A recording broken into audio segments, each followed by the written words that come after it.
ठीक है। सी, हमारा जो पहला टॉपिक है which I am going to start is histology. ठीक है। आप लोग ने सबने पढ़ा होगा अपनी डिग्री में हिस्टोलॉजी हिस्टोलॉजी हिस्टोलॉजी, है ना। हिस्टोलॉजी सुनते आ रहे हैं, जब भी कोई ऑर्गन पढ़ते हैं वहां पे भी हिस्टोलॉजी की बात आती है। ठीक है। तो बेसिक चीज है कि ये आपका हिस्टोलॉजी क्या होता है, what is histology, study of tissue. है ना। अगर क्लास में बच्चे हैं वो उनको ये पता होगा कि हमने पढ़ा था मैक्रोफेजेस अगर टिश्यूज में होंगे, क्या बोलते हैं उनको। लैंगर है, Marshall, Langer, monocyte, histiocyte. Histiocytes. Histocytes. ठीक है। तो हिस्टो, देखो हिस्टियो मतलब हिस्टो टर्म आई, यानी कि हिस्टो टर्म हम टिश्यूज के लिए यूज कर रहे हैं। ठीक है।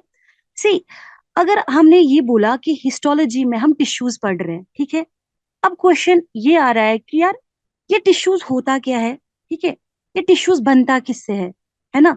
तो अगर हम हिस्टोलॉजी में टिश्यूज पढ़ रहे हैं तो बेसिक में अगर हम बैक जाए तो हम ये समझेंगे कि यार टिश्यूज किससे बनते हैं। तो आप में से कोई बताएगा कि टिश्यूज किससे बनते हैं, ग्रुप ऑफ सेल्स। है ना, कलेक्शन ऑफ सेल्स। सेल्स।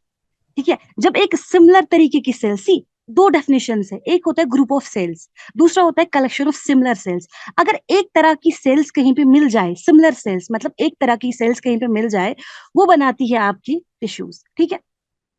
जब हमने ये बोला कि यार हिस्टोलॉजी जो जो टिश्यूज है, टिश्यूज बनती है आपकी सेल से, यानी हमारा मकसद पहले ये है समझना कि यार ये सेल होता क्या है, क्योंकि सेल ही मिलके बनाता टिश्यूज को। अगर हम टिश्यूज पढ़ेंगे यानी कि हम हायर लेवल पढ़ेंगे, पहले हम देखेंगे यार बेसिक्स क्या है, आपकी सेल्स जो है ना वो किसकी बनी होती है। तो आपका सेल जो होता है वो होता क्या है।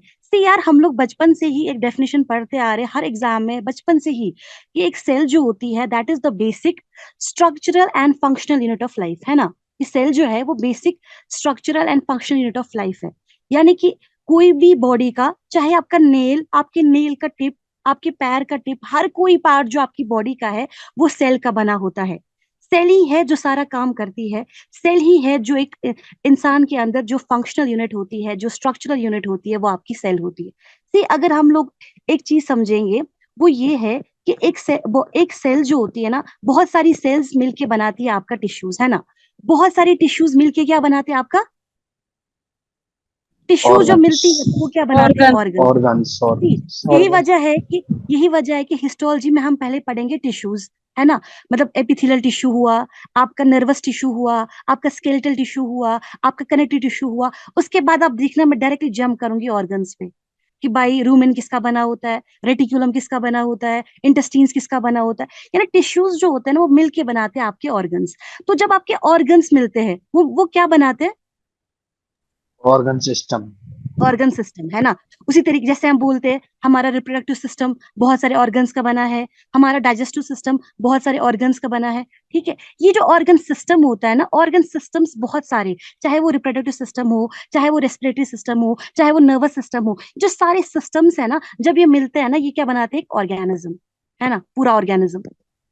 तो ये है आपकी हायरार्ची। ग्रुप ऑफ सेल्स मिलके आपके टिश्यूज बनाएंगे, बहुत सारे टिश्यूज मिलके आपके ऑर्गन्स बनाएंगे, बहुत सारे ऑर्गन्स मिलके आपका ऑर्गन ऑर्गन सिस्टम बनाएंगे, बहुत सारे ऑर्गन सिस्टम्स, ऑर्गन के जो सिस्टम्स, बहुत सारे सिस्टम्स है, reproductive system, respiratory system, nervous system, ठीक है, डाइजेस्टिव सिस्टम, ये सारे सिस्टम्स जब मिलेंगे ये बनाएंगे एक ऑर्गेनिज्म, जो कि एक ऑर्गेनिज्म है, चाहे हम है, चाहे एनिमल्स है, चाहे बाकी लिविंग ऑर्गेनिजम्स है। ठीक है। ये आपका बेसिक स्ट्रक्चर है जो हमें, जो आपको समझ में आना चाहिए कि जब हम पढ़ रहे हैं तो मैं सेल से शुरुआत करूंगी, मैं टिश्यूज पे चली जाऊंगी, मैं डायरेक्टली चली जाऊंगी ऑर्गन्स पे। ठीक है। दिस इज द सिस्टम, हम इस तरीके से हम पूरा चैप्टर जो है ना हिस्टोलॉजी का वो पढ़ेंगे। ठीक है। यहां तक मुझे ये बोलना था। सी, अब जब सेल्स की बात आती है, सेल्स जो होती है ना वो दो तरीके की होती है, एक आपकी यूकैरियोटिक सेल होती है, एक आपकी प्रोकैरियोटिक सेल होती है ना। बचपन से ही पढ़ते आ रहे हो ना कि सेल जो होती है वो दो तरीके की होती है, एक यूकैरियोटिक सेल, एक प्रोकैरियोटिक सेल। अच्छा, आप में से कोई बताएगा what is the difference between a eukaryotic cell and a prokaryotic cell. Well develop nucleus होता है तो यूकैरियोटिक होता है, हाँ। और न्यूक्लियस सी, वेल डिफाइंड नहीं होता तो प्रोकैरियोटिक। एग्जैक्टली अगर एक सेल के अंदर वेल डिफाइंड न्यूक्लियस होता है तब हम इसको बोलते हैं यूकैरियोटिक सेल। और अगर एक सेल के अंदर वेल डिफाइंड न्यूक्लियस नहीं होता, वो होता है आपके प्रोकैरियोट्स। प्रोकैरियोट्स में आते हैं आपके साइनोबैक्टीरिया, आपके प्रोटोजोआ, मोनिस्टा वगैरह जो भी है वो आपके प्रोटोजोआ में आएंगे। और यूकैरियोट्स में आते हैं आपके plant, kingdom plant, kingdom Animalia. ठीक है। अब जो यूकैरियोटिक में सेल्स होती है, यूकैरियोट्स में, वो दो तरह की होती है, सबने पढ़ी होंगी। एक होती है हमारी सोमैटिक सेल, एक होती है हमारी जर्म सेल या फिर हमारी रिप्रोडक्टिव सेल, ठीक है।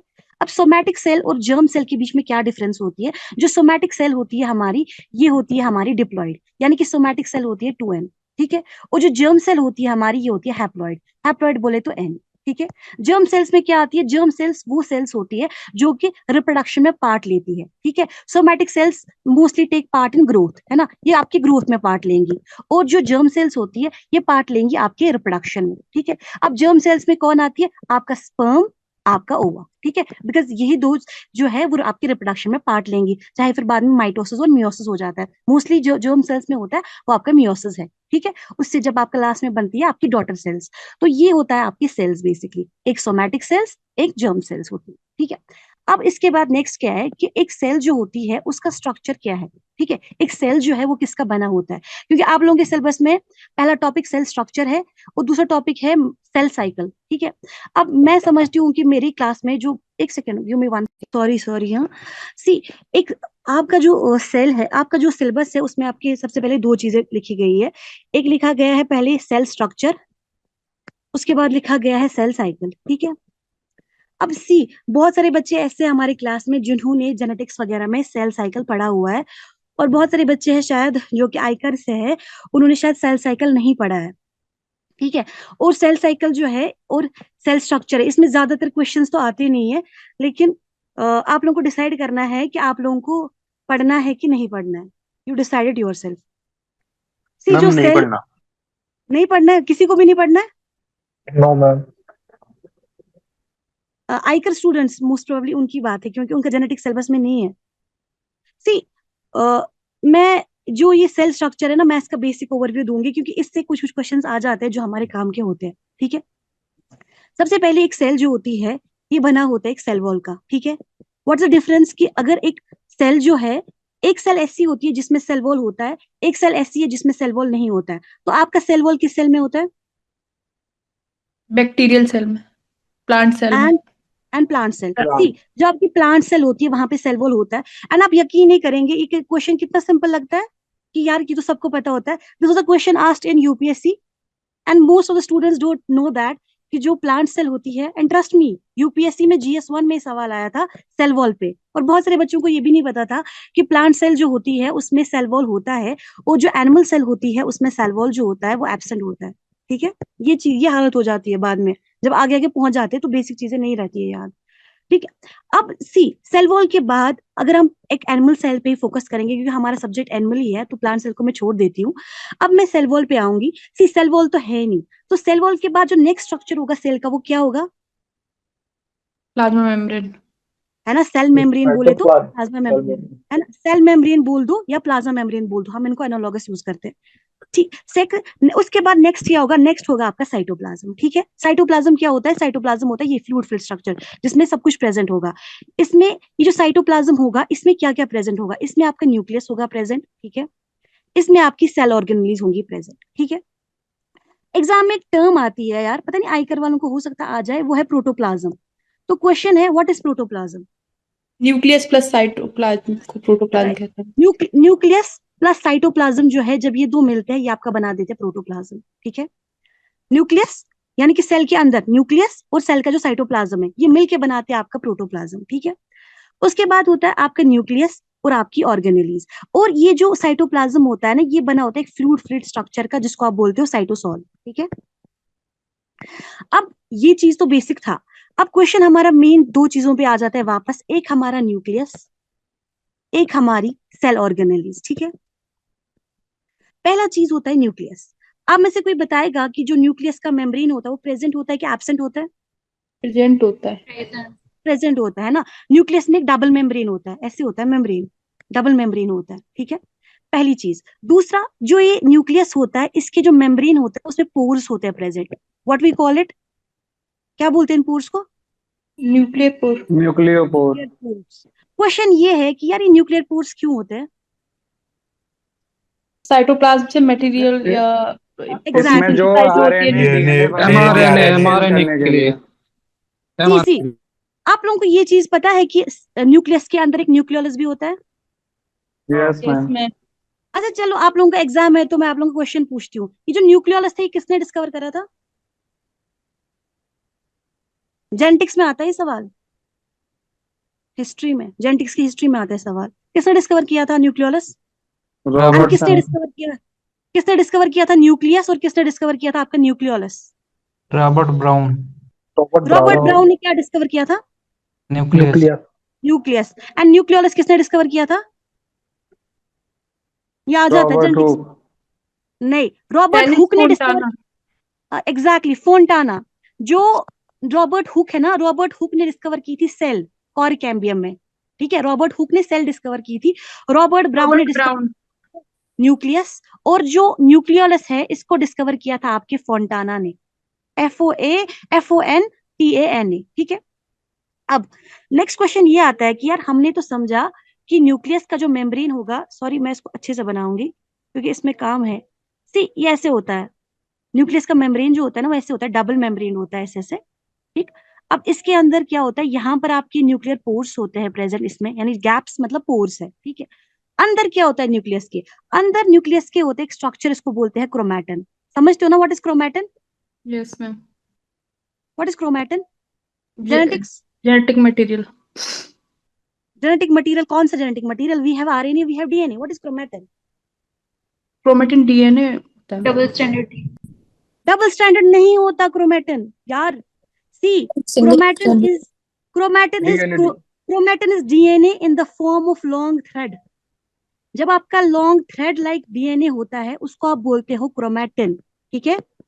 और जब यही क्रोमैटिन कंडेंस हो जाएगा और ऐसे बनेगा, इसको आप बोलते हो क्रोमोसोम। ठीक है। इसको आप स्टेन अच्छे से नहीं कर पाते हो, इसको आप स्टेन अच्छे से कर पाते हो। This is easily visible. अच्छा, आप लोगों को ये चीज पता है, जेनेटिक्स अगेन, ये कौन सा फेज होता है सेल साइकिल में जिसमें आपका क्रोमैटिन प्रेजेंट होता है? Gaurav prophase. Sir, prophase. Prophase. Are you sure prophase में क्रोमैटिन होता है? Yes ma'am. जिन्होंने जेनेटिक्स पढ़ा अर्ली है वो, प्रोफेज, अर्ली अर्ली प्रोफेज में होता है मैम क्रोमैटिन। अर्ली प्रोफेज कोई फेज ही नहीं होता सर। यस होता है मैम। प्रोफेज में होता है, फिर कंडेंसेशन स्टार्ट इट हो इज जाता है और लास्ट तक highly. Condensation interphase, late, it is late prophase. Interphase, it is interphase. ठीक है। जो जब सेल साइकिल स्टार्ट होता है तो हमारे पास एक इंटरफेज होता है। ठीक है। उसके बाद इंटरफेज के 3 फेजेस होते हैं, एक आपका G0 फेज, गैप 1 फेज, एक आपका S फेज, एक आपका G1 फेज। ये वो फेज होता है जो कि सेल साइकिल, जो मियोसिस और माइटोसिस से पहले होता है। इसी को आप बोलते हो रेस्टिंग फेज भी। Interphase is also called as resting phase. और इंटरफेज वही फेज होता है जिसमें हमारा जो DNA होता है, that is present in the form of a thread like structure and is called as chromatin. ठीक है। एग्जाम में ये चीज पूछी जाती है कि किस फेज में आपका DNA प्रेजेंट होता है in the form of chromatin, that is your interphase. और next as question phase exam में। में पूछा जाता है कि कौन सा फेज ऐसा होता है जिसमें DNA की सिंथेसिस होती है, यानी कि एस DNA की फेज। रेप्लिकेशन होती है। S this phase. Is S फेज। These 2 questions are asked in your exam. ठीक है यहाँ तक? Next yes. चीज क्या है, नेक्स्ट चीज क्या होती है कि हमने बोला कि न्यूक्लियस के अंदर एक तो क्रोमैटिन होगा, और मैंने ये चीज भी बोली कि जो न्यूक्लियस होता है उसके अंदर होता है न्यूक्लियोलस। अब सवाल ये है कि यार ये न्यूक्लियोलस होता क्यों है, इसका क्या फंक्शन होता है? Can anybody tell me what is the function of nucleolus?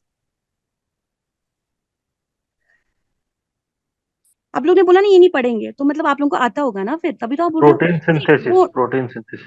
Is it protein synthesis? Then नहीं, what do ribosome, ribosome do? Ribosome what do ribosome बनाता राइबोसोम है। का ये सिंथेसिस करता है मैम मैम। ये active ribosomal ribose RNA synthesis करता है। जो न्यूक्लियोलस होता है ना, इस ये इंपॉर्टेंट होता है फॉर योर राइबोसोम बायोजेनेसिस। ठीक है। जो राइबोसोम्स की बायोजेनेसिस होती है वो होती है आपकी न्यूक्लियोलस में। ठीक है। अब क्वेश्चन ये है कि यार ये न्यूक्लियोलस जो है, ये राइबोसोम बनाता है, पर ये राइबोसोम बनाता कैसे है ना? क्वेश्चन तो है ना यार, राइबोसोम तो बनाता है, बट क्वेश्चन हमें कि कैसे बनाएगा। सी, हमारे पास जब RNA होता है ना, राइबोसोमल RNA प्लस प्रोटीन, ये दोनों मिलते हैं, जब RNA प्लस प्रोटीन मिलता है, ये बनाता है आपके राइबोसोम्स। और ये राइबोसोम्स कहाँ बनेंगे? ये बनेंगे आपके न्यूक्लियोलस में। यानी कि न्यूक्लियोलस के पास RNA होगा, प्रोटीन जो है वो बाहर से आएगा, ठीक है, प्रोटीन आएगा बाहर से इन्हीं न्यूक्लियर पोर्स के थ्रू। ये जो न्यूक्लियर पोर्स हमने अभी देखे थे, यहाँ से एंटर करेगा प्रोटीन बाहर से, और आरआरएनए प्लस प्रोटीन जो है वो मिलके बनाएंगे आपके राइबोसोम्स। और कहाँ बनेंगे? ये बनेंगे आपके न्यूक्लियोलस पे। तो क्वेश्चन अगर एग्जाम में आता है कि न्यूक्लियोलस का फंक्शन क्या है, यू विल राइट कि न्यूक्लियोलस का फंक्शन जो होता है that is it helps in the formation of ribosomes, या फिर राइबोसोम की बायोजेनेसिस में इंपॉर्टेंट होता है। यहां तक ठीक है? Is it okay? यस अब क्वेश्चन ये है कि न्यूक्लियोलस का मेम्ब्रेन होता है कि नहीं होता है? नहीं होता है। नहीं होता है। Remember this. ये जो ये यार ये सिंपल सिंपल क्वेश्चन आते हैं ना, लेकिन एग्जामिनर ना ये पूछेगा एंड उस टाइम पे वी विल बी लाइक यार हमको तो ये तो इजी था, पढ़ा ही नहीं, बट इसी में फंस जाता है बंदा। ये जो न्यूक्लियोलस वाला क्वेश्चन ये होता है ना, न्यूक्लियोलस आपका ये मेम्ब्रेनलेस होता है, इसमें कोई मेम्ब्रेन नहीं प्रेजेंट होता है। इसका जो स्ट्रक्चर होता है that is maintained by calcium positive ion, Ca2 positive. Ca2 positive ions की वजह से इसका स्ट्रक्चर जो होता है वो मेंटेन होता है। अच्छा, आप लोगों ने सेल साइकिल पढ़ा है सबने, मुझे आप लोगों में से कोई बताएगा कि न्यूक्लियोलस किस फेज में डिसअपियर होता है? प्रोफेज में मैम। प्रोफेज में। प्रोफेज में। सी जो प्रोफेज होता है, पहला फेज होता है प्रोफेज। देखो मैं सेल साइकिल भी पढ़ा रही हूँ, अब जो वो वाले बच्चे हैं आइकर वाले हैं उनको समझ में आ ही रहा होगा कि मैम पढ़ा रही है। जो प्रोफेज वाला फेज होता है ना, इसमें न्यूक्लियर मेम्ब्रेन भी गायब हो जाता है, इसमें न्यूक्लियोलस जो है वो भी गायब हो जाता है। ठीक है, तो हमने पढ़ा कि जो हमारा न्यूक्लियस था उसके अंदर क्या क्या था? एक तो न्यूक्लियोलस था। न्यूक्लियोलस किस लिए था? राइबोसोम बनाने के लिए। सेकंड हमने पढ़ा कि जो हमारा न्यूक्लियस था इसके अंदर हमारा क्रोमैटिन था। ठीक है, ये दो चीजें हमने समझ ली। और हमने ये भी समझा कि न्यूक्लियस का अपना एक डबल मेम्ब्रेन भी होता है, और न्यूक्लियस जो होता है उसकी सरफेस पे न्यूक्लियर पोर होते हैं। न्यूक्लियस का अपना साइटोप्लाज्म भी होगा, उसको आप सिंपल बोलोगे न्यूक्लियोप्लाज्म। ठीक है, यहाँ तक ठीक है। अब इसके बाद न्यूक्लियस से बाहर आएंगे हम, हमारे पास नेक्स्ट ऑर्गेनेली है, वो है हमारे पास एंडोप्लाज्मिक रेटिकुलम। ठीक है, अब सबको पता होगा कि एंडोप्लाज्मिक रेटिकुलम के दो टाइप्स होते हैं। एक आपके पास स्मूथ एंडोप्लाज्मिक रेटिकुलम होता है, एक आपके पास रफ एंडोप्लाज्मिक रेटिकुलम होता है। ठीक है, can anybody tell me what's the difference between the smooth endoplasmic reticulum and the rough endoplasmic reticulum? Protein ma'am formation में रफ रफ रफ एंडोप्लाज्मिक। वाला मैम एंडोप्लाज्मिक रेटिकुलम प्रोटीन होता है, इसमें बनाएगा और राइबोसोम स्मूथ अब्सेंट वाला होता है। लिपिड और बनाएगा। हाँ एग्जैक्टली, रफ एंडोप्लाज्मिक को रफ क्यों बोलते हैं?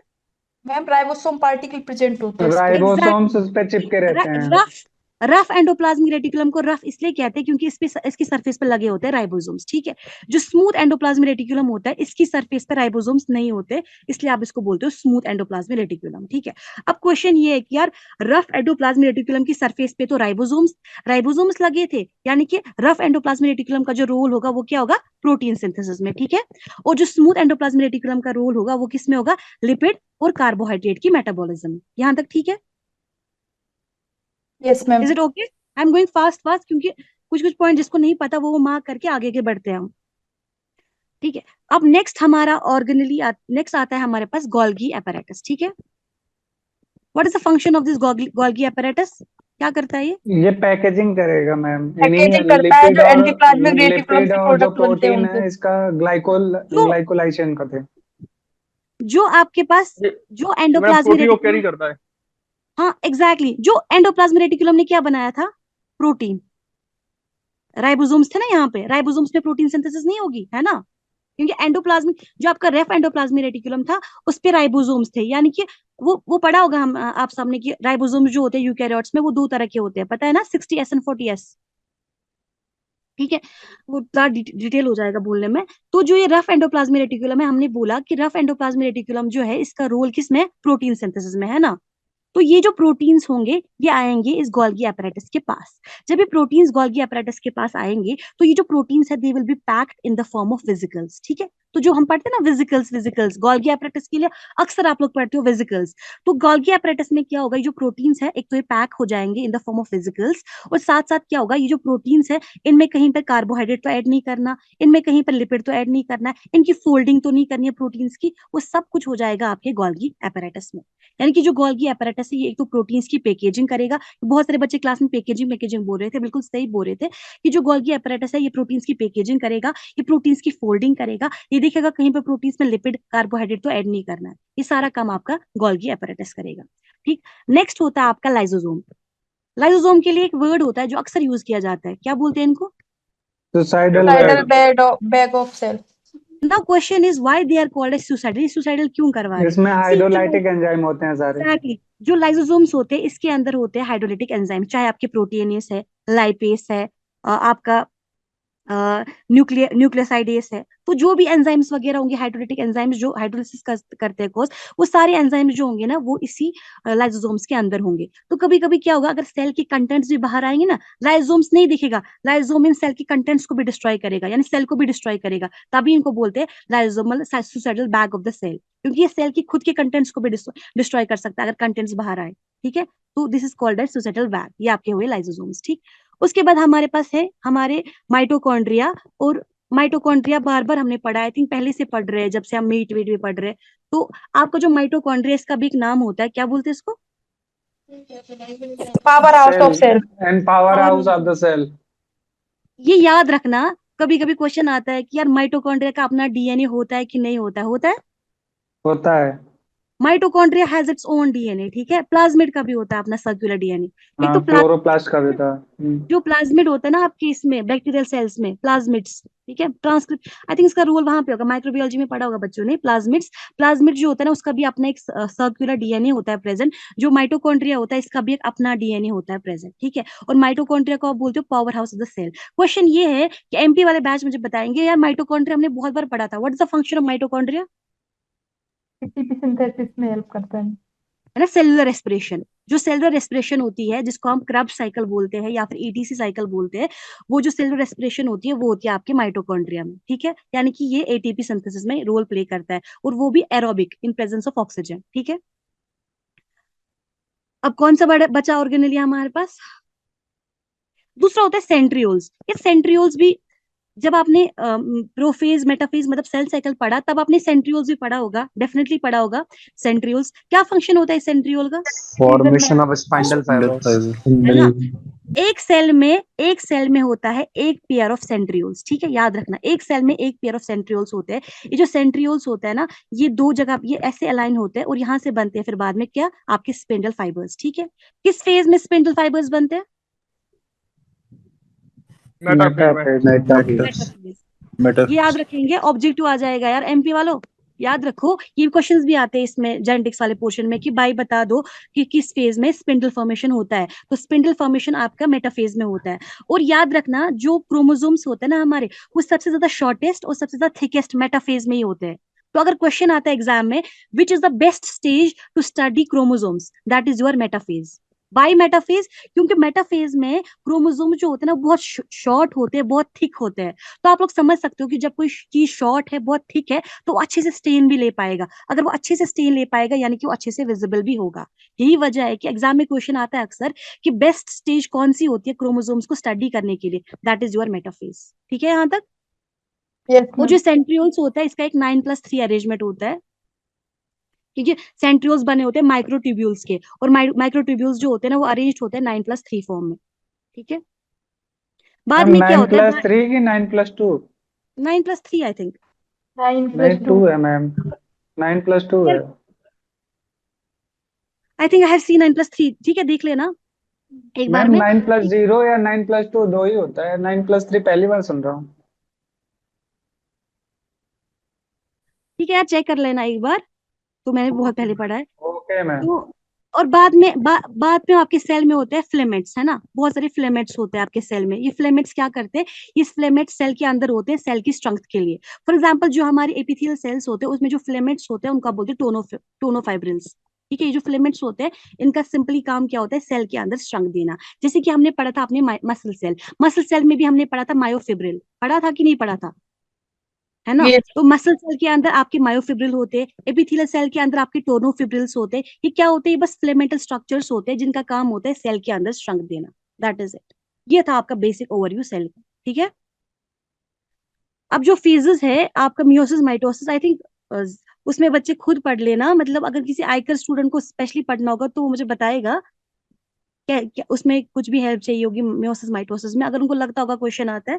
बट मैंने सिर्फ सेल्स पे क्वेश्चन देखा था। एक और क्वेश्चन आता है यार, पेरोक्सिसोम्स। ये क्वेश्चन मैंने किसी एग्जाम में देखा था, आता है, what is the function of peroxisomes? Oxidative phosphorylation. Oxidative phosphorylation करता है। एग्जैक्टली लिपिड का ये लिपिड ऑक्सीडेशन में इसका रोल होता है, ठीक है, क्योंकि ये बना होता है H2O2 का, तब इसको परऑक्साइड, क्योंकि सी हम इसको बोलते हैं परऑक्सिसोम्स, H2O2 को बोलते हैं परऑक्साइड। तो परऑक्सिसोम्स के अंदर H2O2 होता है और इसका जो रोल होता है ये आपकी लिपिड की ऑक्सीडेशन में होता है, ठीक है। सिंपल क्वेश्चन आएगा, लिपिड ऑक्सीडेशन में किसका रोल होगा, आंसर होगा peroxisomes। क्यों peroxisome? Because peroxisomes are made of peroxides H2O2, that is it. Detail में कुछ नहीं क्वेश्चन आएगा इस क्वेश्चन से। सी नेक्स्ट हम जाएंगे, अपना पहला टॉपिक लेंगे हम, दैट इज टिश्यूज।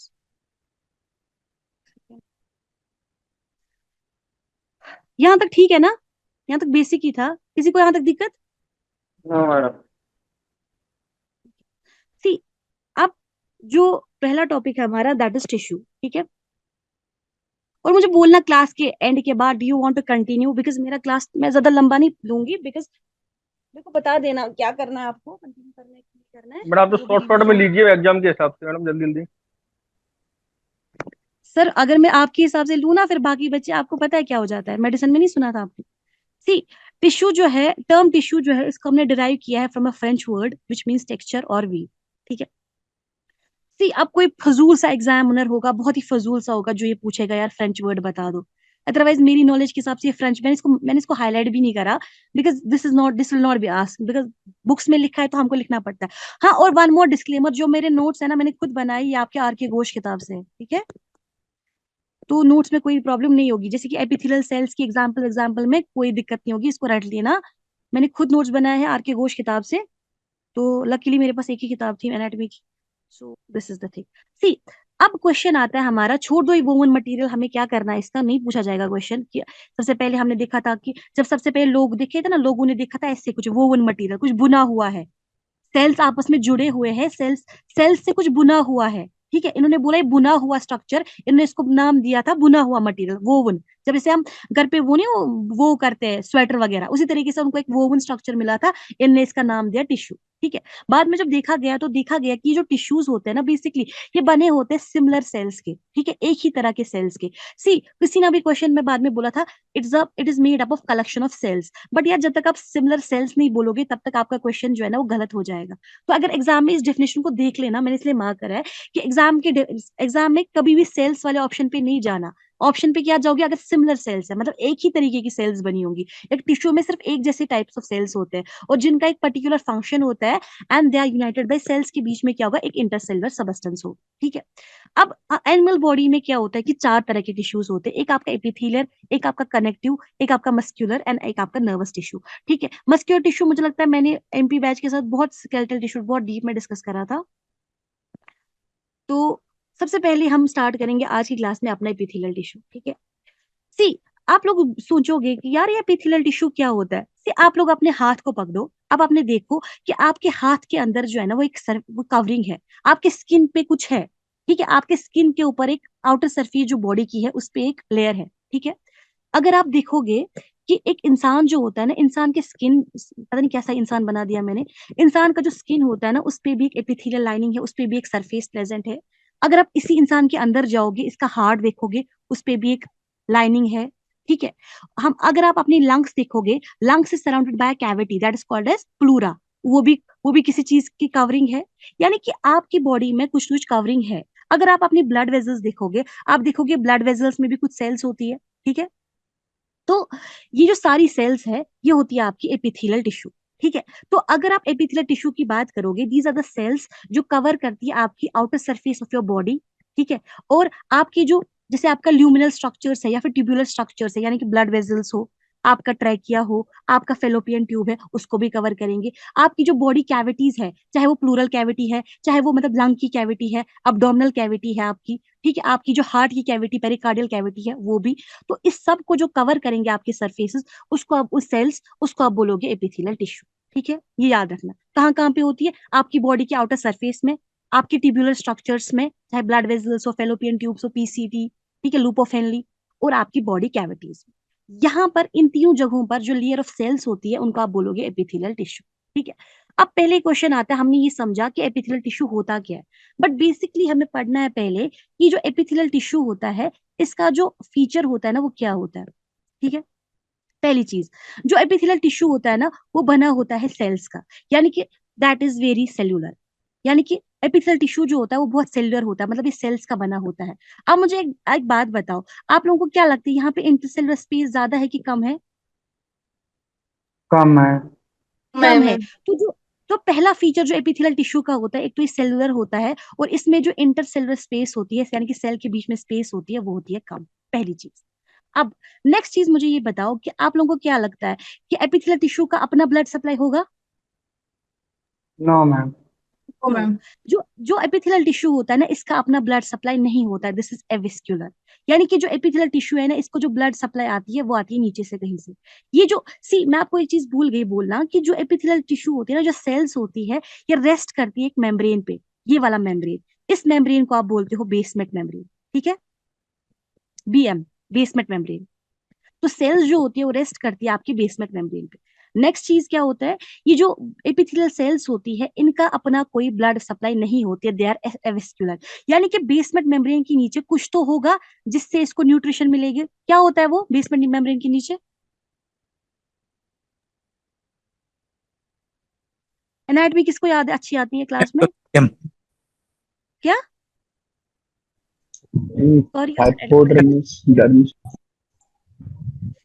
यार, हाइपोडर्मिस डर्मिस तो स्किन की लेयर्स होती है। skin इतना की गंदा एनाटॉमी तो हमें भी, इतनी गंदी एनाटॉमी इससे थोड़ा ठीक है एनाटॉमी हो अंदाजा जाती है। लगा लो। You have listened that lamina propria, है ना? जो यार ये जो थोड़ी आगे अगर देखो कितनी गंदी बनेगी ये हिस्टोलॉजी भी। जो ये होता है ना बेसमेंट मेम्ब्रेन, बेसमेंट मेम्ब्रेन के नीचे होता है लैमिना प्रोप्रिया। जो ये लैमिना प्रोप्रिया होता है, ये डेफिनेशन, ये स्पेलिंग समझ में आ रही है? दिस इज LAMINA प्रोप्रिया, ठीक है। ये जो लेमना प्रोप्रिया होता है ये बेसमेंट मेम्ब्रेन के नीचे होता है प्रेजेंट। और लेमना प्रोप्रिया का क्या काम होता है, ये जो सेल्स होती है ये इनको एक तो सपोर्ट प्रोवाइड करती है नीचे से, और दूसरा क्या होता है, ये इनको न्यूट्रिशन वगैरह जो है ना वो यहीं से मिल जाता है, ऑक्सीजन न्यूट्रिशन वगैरह जो है वो सब कुछ मिल जाता है इनको कहाँ से, लेमना प्रोप्रिया से। तो अपनी कोई ब्लड सप्लाई नहीं होती है। दूसरी चीज, नेक्स्ट चीज मैंने लिखा है कि जो एपिथेलियल टिश्यू होती है दे शो पोलैरिटी, ठीक है। किसी को समझ में आ रहा है व्हाट इज पोलैरिटी? क्लास में ही रट लो चीजें, घर में रटने की जरूरत नहीं है, मैं पढ़ाऊंगी सिंपल तरीके से, इसलिए क्लास में रट लो। What is polarity? Plus minus. ये हम चार्ज नहीं पढ़ रहे, फिजिक्स नहीं पढ़ा रही मैं, although I love physics but फिलहाल फिजिक्स नहीं पढ़ रही। सी, मान के चलो कि ये कोई ट्यूब है, कोई हॉलो ऑर्गन, मान के चलो ये ब्लड वेसल, ये ब्लड वेसल्स है, ठीक है। तो ब्लड वेसल्स में भी सेल्स होती है ना, एपिथेलियल सेल्स होती है कि नहीं? होंगी ना अपनी ब्लड वेसल्स में भी सेल्स, होंगी या नहीं होंगी? क्या बोलते हैं इन सेल्स को ब्लड वेसल्स के अंदर जो होती है? एंडोथेलियम। एंडोथेलियल सेल्स, ठीक है।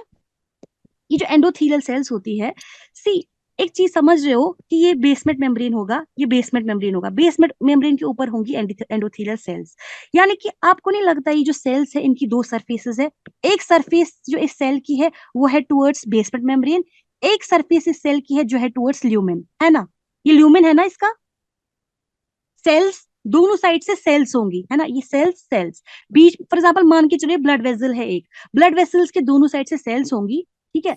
और यहाँ पर क्या होगा, बीच में यहाँ पर होगा ल्यूमेन, इस ब्लड वेसल का ल्यूमेन। यानी जो एपिथेलियल सेल्स होती है इनकी दो सरफेसेस होती है। एक सरफेस होती है एपिकल, इसको बोलते हैं एपिकल सरफेस, इसको बोलते हैं बेसल सरफेस। एक सरफेस होगी towards the base, basal surface क्यों, क्योंकि ये बेसमेंट मेम्ब्रेन की ओर है, इसको बोलते हैं बेसल सरफेस। और एक सरफेस, इसको एपिकल सरफेस भी कह सकते हो, इसको आप ल्यूमिनल सरफेस भी कह सकते हो। क्यों ये ल्यूमिनल सरफेस क्यों बोलेंगे हम, क्योंकि ये टुवर्ड्स द ल्यूमिन है। यानी कि जो भी एपिथेलियल सेल्स होती है ये दिखाते हैं पोलैरिटी। पोलैरिटी दिखाने का मतलब होता है इनकी दो सरफेसेस होती है, एक सरफेस होती है टुवर्ड्स द बेसमेंट मेम्ब्रेन जिसको आप बोलते हो बेसल सरफेस, एक सरफेस होती है टुवर्ड्स द ल्यूमिन जिसको आप बोलते हो ल्यूमिनल सरफेस भी, या फिर इसको आप एपिकल सरफेस भी बोलते हो। दिस मीन्स के एपिथेलियल सेल्स शो पोलैरिटी, ठीक है। नेक्स्ट कैरेक्टरिस्टिक फीचर क्या होता है एपिथेलियल टिश्यू का, ये जो सेल्स होती है इन पे होती है सरफेस मॉडिफिकेशंस। अब कोई बोलेगा मैम सरफेस मॉडिफिकेशंस क्या होती है? देखो, आप लोगों को मैंने एक चीज पढ़ाई थी, आई थिंक रेस्पिरेटरी सिस्टम, जब मैंने कुछ पढ़ाया था, आई डोंट रिमेम्बर क्या पढ़ाया था मैंने आपको बोला था जो रेस्पिरेटरी ट्रैक होता है ना उसमें होता है आपका म्यूकोसिलरी क्लियरेंस, बोला था ना?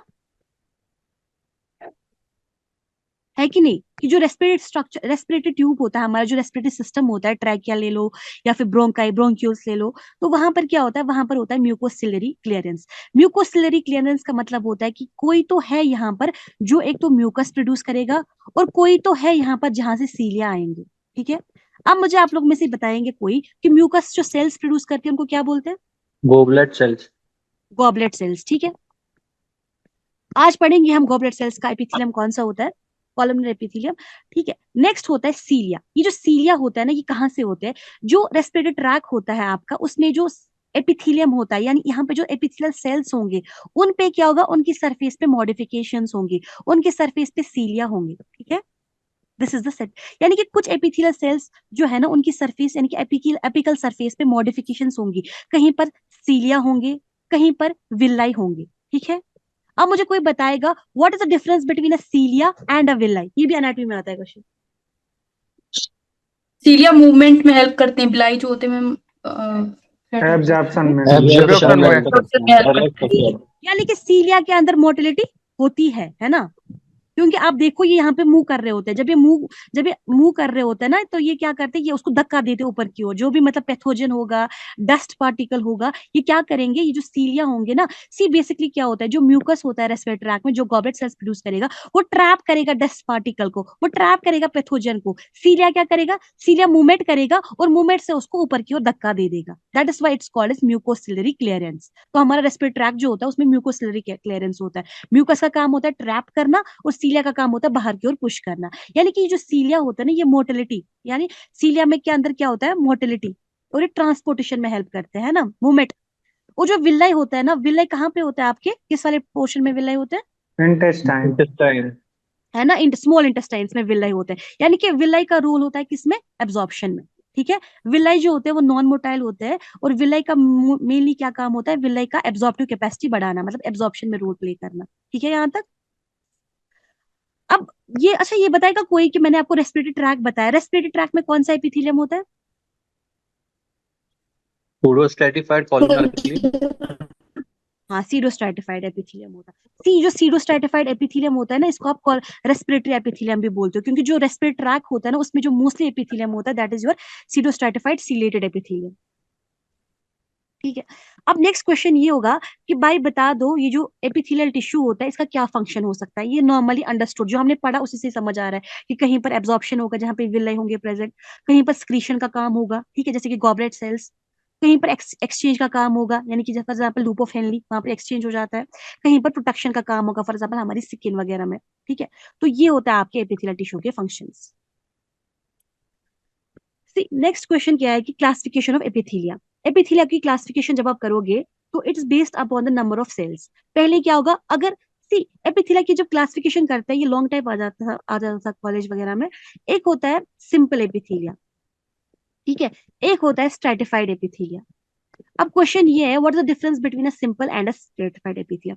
अगर आपके एपिथेलियम बना होगा एक ही लेयर ऑफ सेल्स के, सिंगल लेयर ऑफ सेल्स के, यूनिलेयर्ड, उसको आप बोलोगे simple.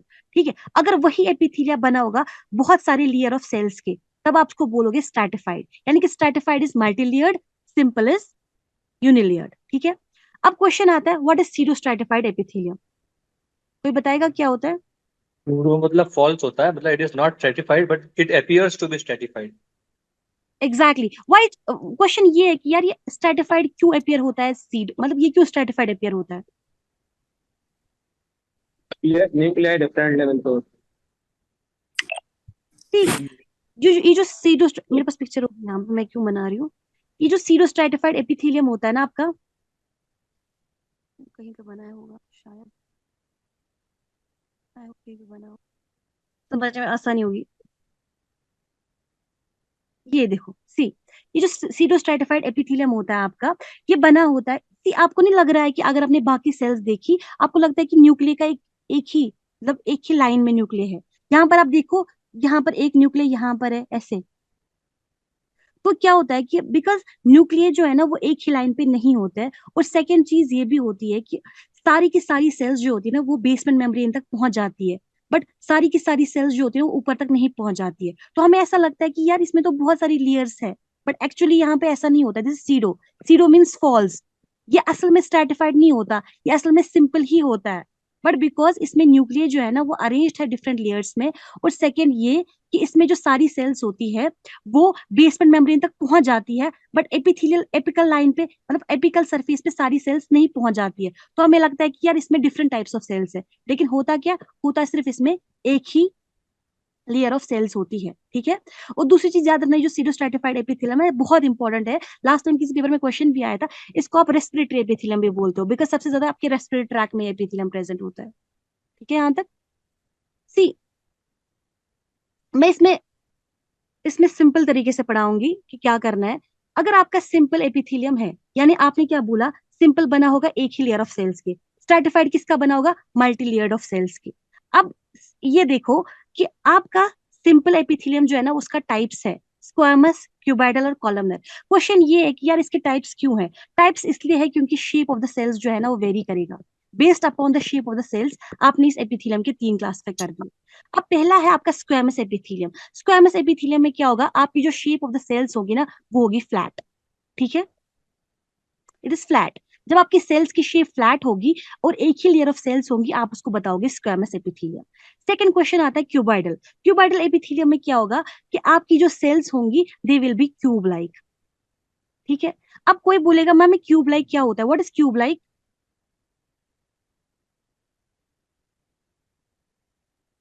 Cube cube madam cup Equal नुमा, step.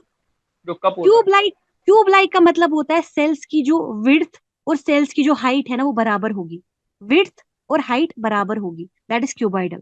और तीसरा होता है कॉलमनर एपिथेलियम। कॉलमनर एपिथेलियम में क्या होगा कि सेल्स की जो हाइट होगी वो ज्यादा होगी, विड्थ जो होगी ना वो कम होगी। यानी आपको नहीं लगता कुछ सिलेंडर जैसा है, जहां पर आपकी सेल सिलिंड्रिकल होंगी यानी कि हाइट ज्यादा होगी, विड्थ कम होगी, उसको आप बोलोगे आपका कॉलमनर एपिथेलियम। तो ये है आपके 3 टाइप्स ऑफ मोस्टली जो आपके सिंपल एपिथेलियम के टाइप्स है। अब क्वेश्चन में आपको एग्जाम में ये नहीं आएगा बताओ जी सिंपल एपिथेलियम में क्या होता है, कौन सी टाइप्स ऑफ सेल्स होती है, क्यूबाइडल में कौन सी टाइप्स ऑफ सेल्स होती है, कॉलमनर नहीं। आप लोगों को डायरेक्टली पूछा जाता है बताओ जी एपिथेलियम कौन सा होता है, तो हम रटेंगे एपिथेलियम, क्योंकि हमारा फोकस एपिथेलियम पे ही है।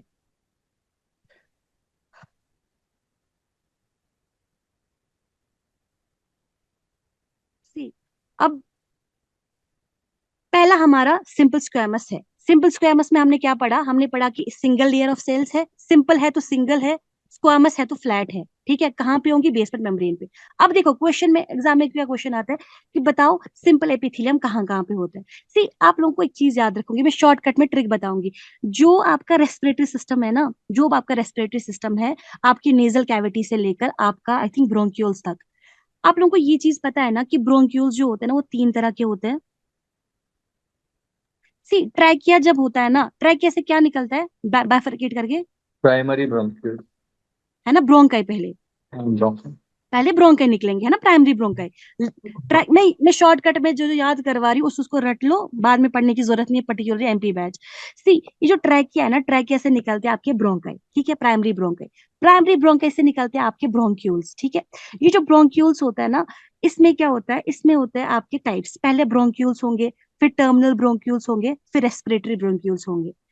यहाँ तक, कहाँ तक, लगभग लगभग आपका जो see bronchioles, terminal bronchioles, respiratory bronchioles.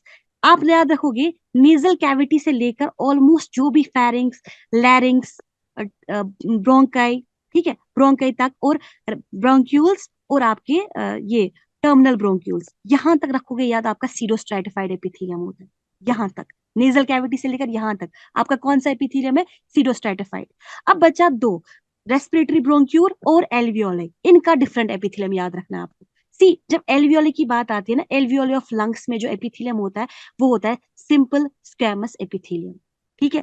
और ये जो रेस्पिरेटरी ब्रोंक्यूल्स होता है ना, इनका आई थिंक क्यूबाइडल एपिथेलियम है, मैं आगे जाके बोलूंगी। फिलहाल के लिए यही रट लो कि रेस्पिरेटरी ट्रैक में 3 तरह के एपिथेलियम होते हैं। एक आपका सीडोस्ट्रैटिफाइड है जो ऑलमोस्ट आपके टर्मिनल ब्रोंक्यूल्स तक होगा। उसके बाद आपका जो एल्वियोली होगा उसमें होगा आपका सिंपल स्क्वैमस एपिथेलियम। ये रट लो पहली चीज, एल्वियोली में क्या होगा, सिंपल स्क्वैमस एपिथेलियम। क्योंकि यहाँ पर क्या होता है, ये जो एपिथेलियम होता है ये हेल्प करता है रेस्पिरेटरी एक्सचेंज में, गैसेस एक्सचेंज में, क्योंकि एल्वियोले पे आपको गैसेस एक्सचेंज करना है, आपको ऑक्सीजन और कार्बन डाइऑक्साइड को एक्सचेंज करना है, तभी जाके इन्होंने यहाँ पर जो एपिथेलियम रखा है that is simple squamous epithelium, ठीक है। अब दूसरा चीज क्या रटोगे कि जो सिंपल स्क्वैमस एपिथेलियम होता है वो होता है आपकी बॉडी कैविटीज में। आप लोगों में से मुझे बताएगा हमारे पास कौन कौन सी बॉडी कैविटी होती है? पेरिटोनियम, पेरिटोनियम को किस वाले कौन सा क्या सराउंड करता है? पेरिटोनियम कौन सी कैविटी होती है? किसकी कैविटी होती है पेरिटोनियम? एब्डोमिनल कैविटी, नेक्स्ट होता है प्लूरल। प्लूरल कहाँ होती है? लंग्स को लंग्स। सराउंड रेस्पिरेशन, और आपकी तीसरी होती है पेरिकार्डियम, वो होती है आपके हार्ट। हार्ट। याद रखना तीनों कैविटीज, इनको आप बोलते हैं बेसिकली, ये जो तीनों होते हैं ना इनको बोलते हैं सिरस मेम्ब्रेन। तो जो हमारा सिरस मेम्ब्रेन होता है ना वो बना होता है किसका?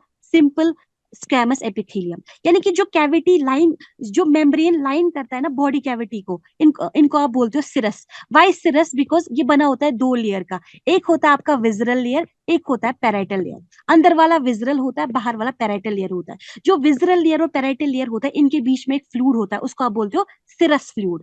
और इस सिरस फ्लूइड का क्या क्या फंक्शन होता है? सिरस फ्लूइड का फंक्शन होता है जो ये ऑर्गन्स है ना इनके बीच में फ्रिक्शन ना हो जाए, तो ये फ्रिक्शन को प्रिवेंट करता है। आप लोगों ने टेस्टिस में पढ़ा होगा, वहां पे भी विसरल और पैराइटल लेयर होती है, ठीक है।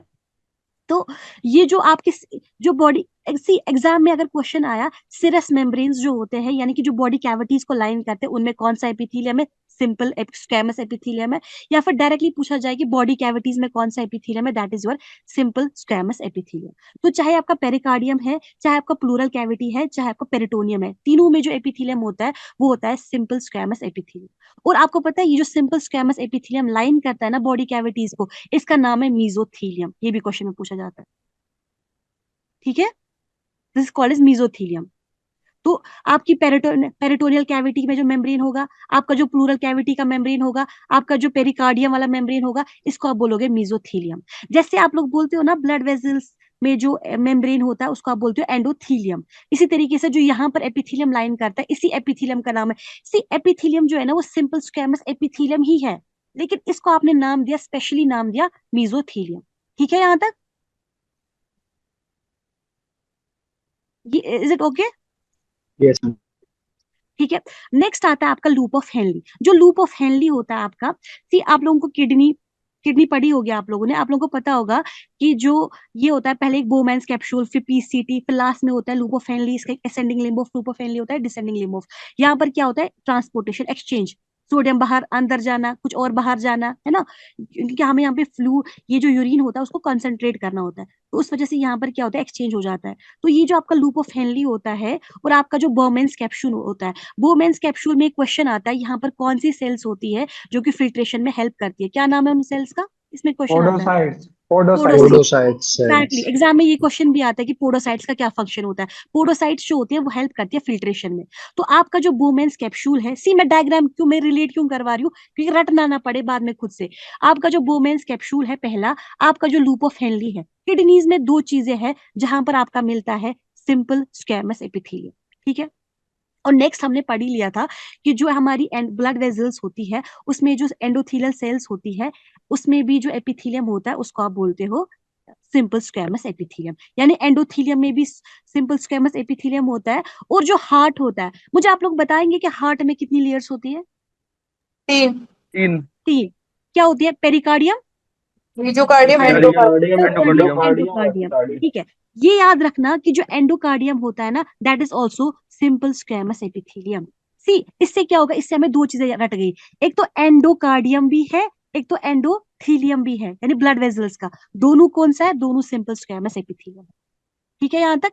तो यहाँ यहाँ जगह जो है, ये चार जगह जो है इसमें आपका होता है सिंपल स्क्वैमस एपिथेलियम। एग्जाम में किसी भी एग्जाम में ये लोग मीजोथीलियम पूछते हैं, कहाँ होता है? एंडोथीलियम पूछते हैं, एंडोकार्डियम पूछते हैं। Is it okay? यहाँ तक ठीक है? Yes ma'am. ठीक। तो अब चलो ठीक है, आप रिवाइज करते हैं एक में जल्दी में, क्योंकि बच्चों का एग्जाम है, आई वांट कि उनको हो जाए क्लास में। बताओ जी कहाँ कहाँ होता है आपका सिंपल स्क्वैमस? फास्ट, लेकिन 2 मिनट में बोल दो। कहाँ कहाँ पढ़ा था बॉडी हमने? Cavity, body cavity body cavity, endocardium, endocardium, और और एंडोथीलियम, एंडोथेलियम, मेजोथेलियम, और और उसमें क्या mesothelium, alveoli alveoli of cell, lungs, alveoli, Bowman's capsule. Loop of exactly, ठीक है। हेनली। क्लास के बाद एक बार नजर मारना खुद से, and it is done. Next आपका होता है simple cuboidal epithelium. Simple cuboidal epithelium क्या होगा? सिंपल बोले तो एक ही लेयर होगा, क्यूबाइडल बोले तो क्यूब लाइक सेल्स होंगी, ठीक है। मैंने आपको पहले ही बोला क्यूब लाइक सेल्स मींस कि सेल्स की विड्थ और सेल्स की हाइट जो होगी वो सेम होगी, ठीक है। अब फंक्शन क्या होगा, प्रोटेक्शन, एक्सक्रीशन एंड स्टोरेज। ये समझ में आ जाएगा जब आपको लोकेशन समझ आएगी इनका क्या है। सी, आप लोगों को याद है, आप लोगों ने पढ़ा, आप लोगों ने रिप्रोडक्टिव सिस्टम पढ़ा है ना, हम लोग पढ़ते हैं ना वहां पे, एक होता है हमारा सेमनिफेरस ट्यूब्यूल्स, एक होती है हमारी ओवरी। हम बोलते हैं ना ovary is lined by membrane जिस कॉल्ड एज, ओवरी के मेम्ब्रेन को क्या बोलते हैं, रिप्रोडक्शन में पढ़ा होगा। Germinal epithelium. Exactly, Germinal germinal epithelium. Epithelium. Exactly, जो जर्मिनल एपिथेलियम होता है ना, ये बेसिकली आपका सिंपल क्यूबाइडल एपिथेलियम होता है, पहली चीज। यानी कि ओवरी का जो, ओवरी में जो एपिथेलियम होता है जिसको आप सी एग्जाम में या तो जर्मिनल एपिथेलियम भी ऑप्शन होगा या तो एग्जाम में ऑप्शन होगा सिंपल क्यूबाइडल एपिथेलियम। दोनों कौन सा होता है, दोनों ही सिंपल क्यूबाइडल, चाहे जर्मिनल एपिथेलियम बोलो या फिर क्यूबाइडल एपिथेलियम बोलो, इसको आप जर्मिनल भी बोलते हो, इसको आप सिंपल क्यूबाइडल एपिथेलियम भी बोलते हो। यानी ओवरीज में जो एपिथेलियम होता है और सेमनिफेरस ट्यूब्यूल्स का जो एपिथेलियम होता है that is simple cuboidal epithelium. सेमनिफेरस tubule समझ रहे हैं ना सब लोग, कहाँ पे होते हैं सेमनिफेरस ट्यूब्यूल्स? Testis. मैम टेस्टिस में होता है। टेस्टिस में होते हैं सेमनिफेरस ट्यूब्यूल्स, ठीक है। यहाँ पर सेमनिफेरस ट्यूब्यूल्स का क्या काम होता है? स्पर्म प्रोडक्शन, Sperm को storage स्पर्मेटोजोआ, करना. स्पर्मेटोजोआ है ना। स्पर्मेटोजन। और यहाँ पर एक और सेल्स होती है, उनको बोलते हैं लैडिक सेल्स, है ना, या फिर यस इंटरस्टिशियल मैम, सेल्स। क्या प्रोड्यूस करती है इंटरस्टिशियल सेल, हार्मोन, टेस्टोस्टेरोन। ठीक है। इससे कोरिलेट करो ओवरी और सेमनिफेरस ट्यूब्यूल्स, दोनों का कौन सा एपिथेलियम है, सिंपल क्यूबाइडल एपिथेलियम, ठीक है। आपका जो मेमोरी ग्लैंड होता है, जो या थायराइड ग्लैंड होता है या सलेवरी ग्लैंड होता है, इन तीनों में जो एपिथेलियम है that is simple cuboidal epithelium. इसको आप ग्लैंडुलर एपिथेलियम भी बोलते हो। सी, आपकी मर्जी है, आप ग्लैंडुलर एपिथेलियम बोलो। कभी कभी क्या होता है, इन लोगों ने क्लासिफिकेशन दी होती है, उसको बोलते हैं ग्लैंडुलर एपिथेलियम। अब नाम से आप लोगों को पता चलेगा, ग्लैंडुलर एपिथेलियम मींस जो एपिथेलियम लाइन करेगा ग्लैंड्स को, चाहे वो सलाइवरी ग्लैंड हो, चाहे वो थायराइड ग्लैंड हो, चाहे वो मेमोरी ग्लैंड है। यानी ये जो ग्लैंडुलर एपिथेलियम होता है ना, ये कॉलमनर एपिथेलियम ही होगा या फिर क्यूबाइडल एपिथेलियम ही होगा, होगा तो कॉलमनर ही या फिर क्यूबाइडल ही। मगर ग्लैंडुलर क्यों बोल रहे हो, because it is involve in secretion, क्योंकि ग्लैंड्स में स्क्रीशन होता है ना। सैलवरी ग्लैंड्स में भी स्क्रीशन हो, थायराइड ग्लैंड में भी होता है, पैंक्रियाटिक ग्लैंड में भी होता है। जो जहां जहां पे स्क्रीशंस का, जहां जहां पे स्क्रीशंस का रोल होता है, जहां जहां पे आपका ग्लैंडुलर एपिथेलियम वो एपिथेलियम होता है जिसमें स्पेशलाइजेशन होती है स्क्रीशन में। होता तो नॉर्मली है वो क्यूबाइडल ही या फिर कॉलमनर ही, बट ग्लैंडुलर क्यों बोलते हो आप लोग, क्योंकि ग्लैंडुलर इज इन्वॉल्व इन स्क्रीशंस, जैसे हार्मोन्स प्रोड्यूस करना या फिर एंजाइम्स प्रोड्यूस करना, है ना। एंडोक्राइन ग्लैंड प्रोड्यूस करते हैं हार्मोन्स, एक्सोक्राइन ग्लैंड्स प्रोड्यूस करते हैं स्क्रीशंस। कौन सा ग्लैंड होता है जो कि both endocrine as well as exocrine है? Pancreas, Pancreas. पैंक्रियास। तो अगर आपके एग्जाम में क्वेश्चन आए कि पैंक्रियास के इर्द गिर्द कौन सा एपिथेलियम है, क्या लिखोगे answer? Simple cuboidal epithelium. That is also, मतलब यानी कि ग्लैंडुलर एपिथेलियम, अगर मेरे कहने का मतलब है कि अगर ऑप्शन में ग्लैंडुलर एपिथेलियम भी पूछा जाए वो भी सही है। ग्लैंडुलर एपिथेलियम होता तो क्यूबाइडल ही है या फिर एक कॉलमनर होगा, बट इसको आप ग्लैंडुलर क्यों कहते हो, क्योंकि ये स्क्रीशंस में इन्वॉल्व है, कहीं पर हार्मोन्स, कहीं पर एंजाइम्स, दैट इज इट, ठीक। मैंने आप लोगों को एक चीज पढ़ाई थी अभी, रेस्पिरेटरी ट्रैक, लिंक करो फिर से। मैंने बोला था रेस्पिरेटरी ट्रैक में ऊपर से नीचे तक सीडो स्ट्रैटिफाइड है, सिर्फ एक पोर्शन है जिसमें अलग है, एक तो एल्वियोलाई का अलग था। कौन सा एल्वियोलाई का ग्लैंड है, कौन सा एल्वियोलाई का एपिथेलियम है? Simple stomach. Simple squamous. Simple बच गया, स्टमक। बच गया एल्वियोलाई, कर दो एल्वियोलाई वहां पे एलिमिनेट। मैंने बोला था सब में सीडो स्ट्रैटिफाइड है, एक्सेप्शन मैंने एक बोला था that is respiratory bronchiole. Respiratory bronchiole. Respiratory bronchiole has simple cuboidal epithelium. अब पता है क्वेश्चन ये आएगा, मैम अगर आपने रेस्पिरेटरी ट्रैक में बोला ऊपर से नीचे तक एक ही एपिथेलियम है, ये रेस्पिरेटरी ब्रोंक्यूल में क्यों हो रहा है? आप लोगों को एक चीज समझ आ रहा है कि जहां पर एक्सचेंज, रेस्पिरेटरी में कुछ एक्सचेंज का रोल हो सकता है। जो आप जब आप रेस्पिरेटरी सिस्टम पढ़ते हो, चाहे आप नेजल कैविटी से शुरू करो, फिर फेरिंग्स, लैरिंग्स, ट्रैकिया वगैरह, अब वो क्या लगता है, क्या रोल होता है इस पार्ट ऑफ एपिथेलियम का, कंडक्शन या respiration? Yes Respiration. Yes yes yes.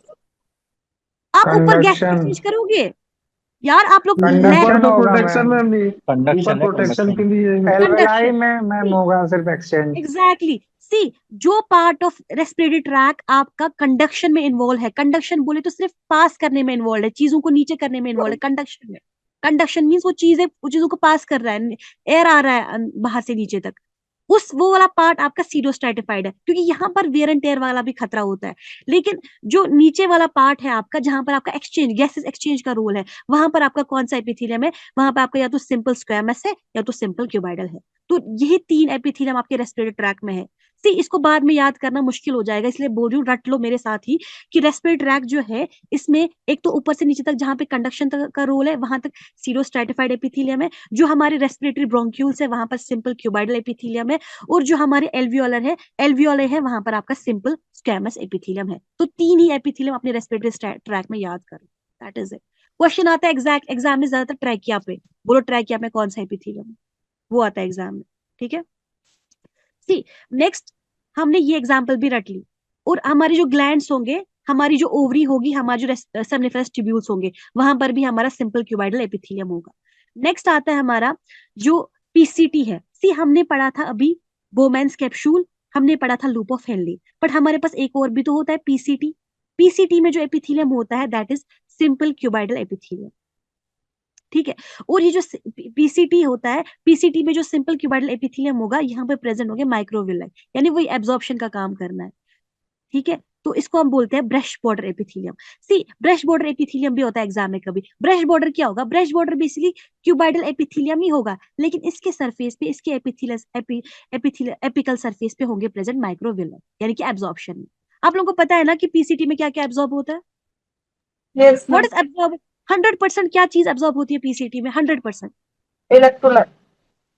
Glucose glucose glucose है, अमाइनो एसिड्स। ग्लूकोज है ना, ग्लूकोज एमिनो एसिड्स, इनकी 100% एब्जॉर्प्शन होती है पीसीटी में। ऑब्जेक्टिव आता है कि बताओ जी 100% क्या चीज एब्जॉर्ब होता है, तो आप लोग याद रखिए कि पीसीटी में जो एब्जॉर्ब ये है एपिथेलियम है that is simple cuboidal epithelium. अपने दिमाग में लिंक बिठा के रख लो ताकि बाद में डिफिकल्ट ना हो जाए सारे एपिथेलियम को रटना।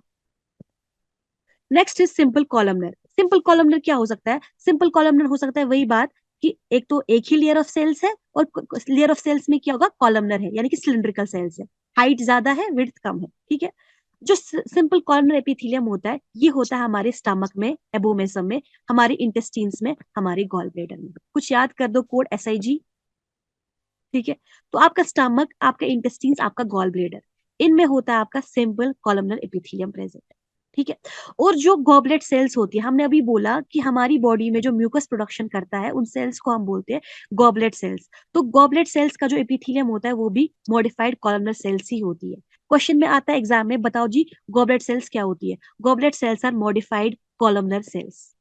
ये जब कॉलमनर सेल्स थोड़ी बहुत मॉडिफाई होगी तो ये बन गई गॉबलेट सेल्स। ठीक है, ये जो गॉबलेट सेल्स होती है इनके अंदर होता है ग्रैन्यूल्स प्रेजेंट, इनको आप बोलते हो म्यूसिनोजन ग्रैन्यूल्स। म्यूसिनोजन क्यों? बिकॉज ये प्रोड्यूस करेंगे म्यूकस। ठीक है, जब इनके अंदर ये ग्रैन्यूल्स प्रेजेंट होंगे, म्यूसिनोजन ग्रैन्यूल्स, एक टाइम ऐसा आएगा जब ग्रैन्यूल्स का नंबर बहुत ज्यादा होगा। जब इमेजिन करो, जब कोई चीज अंदर बहुत ज्यादा हो जाएगा, सेल नहीं फट जाएगी, सेल फट जाएगी और म्यूकस जो है ना वो बाहर आ जाएगा। This is goblet cell. So goblet cells are your modified columnar cells, याद रखना आप लोग। नेक्स्ट है हमारे पास, सी, हम कभी कभी क्या होगा, जो ये सिंपल कॉलमनर एपिथेलियम है ये वाला, कभी कभी ये मॉडिफाई होगा।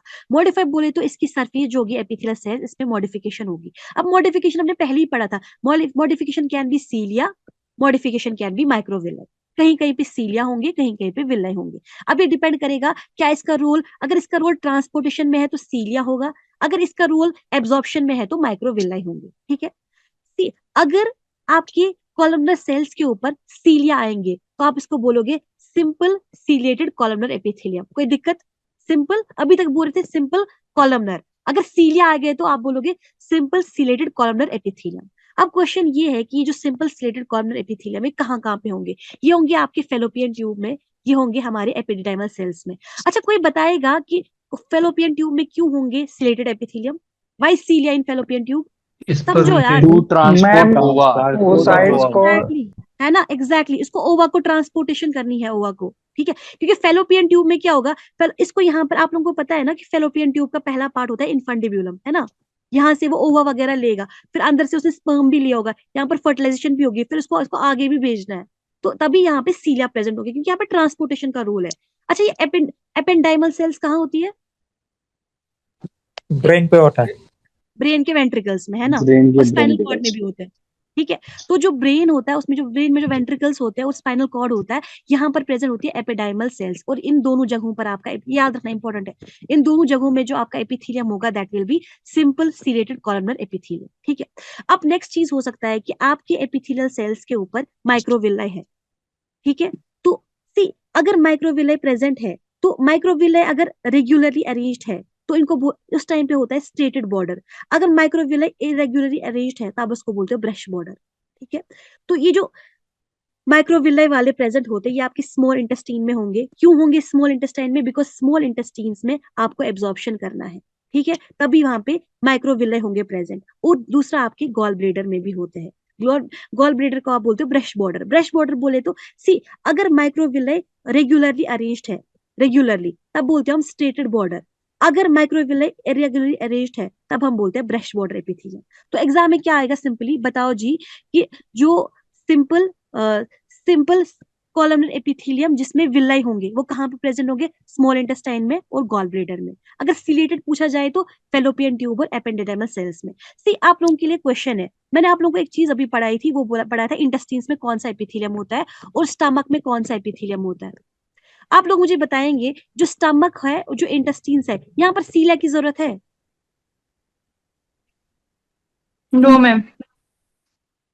सी अगर क्वेश्चन आता है ना, अगर लार्ज इंटेस्टाइन में है, राइट, स्मॉल इंटेस्टाइन में क्या होगा? स्मॉल इंटेस्टाइन में ये बात गार्ड बांध के रख लो कि जो स्टमक होता है, बाद में एक्सेप्शन भी बताऊंगी लेकिन फिलहाल के लिए याद रखो, स्टमक जो होता है, इंटेस्टाइन्स जो होती है, इनमें जो एपिथेलियम या गॉल ब्लेडर जो होता है, इन तीनों में जो एपिथेलियम होता है that is simple columnar epithelium.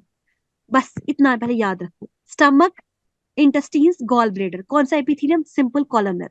अब अगर इंटेस्टाइन्स में स्मॉल इंटेस्टाइन हुआ तो कौन सा होगा? उस टाइम पे लग जाएंगे सीलिया, क्योंकि लार्ज इंटेस्टाइन में सीलिया नहीं होता, एब्जॉर्प्शन ज्यादातर स्मॉल इंटेस्टाइन में होता है। तो स्मॉल इंटेस्टाइन में जो मेनली एपिथेलियम होगा that will B ciliated, simple columnar ciliated epithelium. और अगर नॉर्मली इंटेस्टाइन में पूछा गया तो इंटेस्टाइन के लिए right simply simple columnar epithelium. अगर स्मॉल इंटेस्टाइन के लिए स्पेसिफिकली पूछा गया तो उस टाइम पे आप लगा देना सीलिया, सीलेटेड एपिथेलियम। तो याद रखेंगे हम, जो सिंपल कॉलमनर एपिथेलियम होता है वो होता है स्टमक में, वो होता है इंटेस्टाइन्स में, वो होता है गॉल ब्लेडर में। यहां तक ठीक है?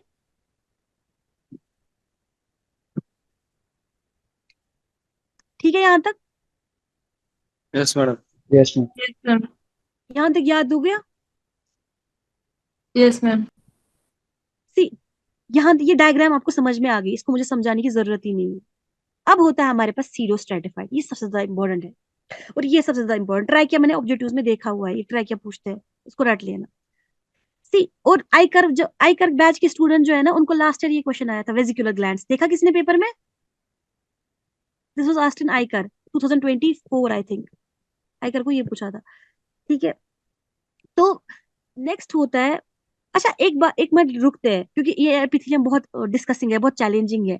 मैं आपसे क्वेश्चन पूछूंगी, आप लोग मुझे फास्ट फॉरवर्ड में आंसर दोगे, ठीक है? तो पहले एल्वियोली ऑफ लंग्स में कौन सा एपिथेलियम होगा? Simple squamous. Simple simple squamous. Intestine में कौन सा एपिथेलियम होगा? Simple cuboidal. Columnar, simple columnar intestine के लिए स्ट्रेटिफाइड। Simple columnar. अच्छा मुझे ये बताओ कि एक पोर्शन है लंग्स का जिसमें आपका रेस्पिरेटरी ट्रैक का रादर, जिसमें आपका क्यूबाइडल एपिथेलियम है, कौन सा है वो? रेस्पिरेटरी। रेस्पिरेटरी।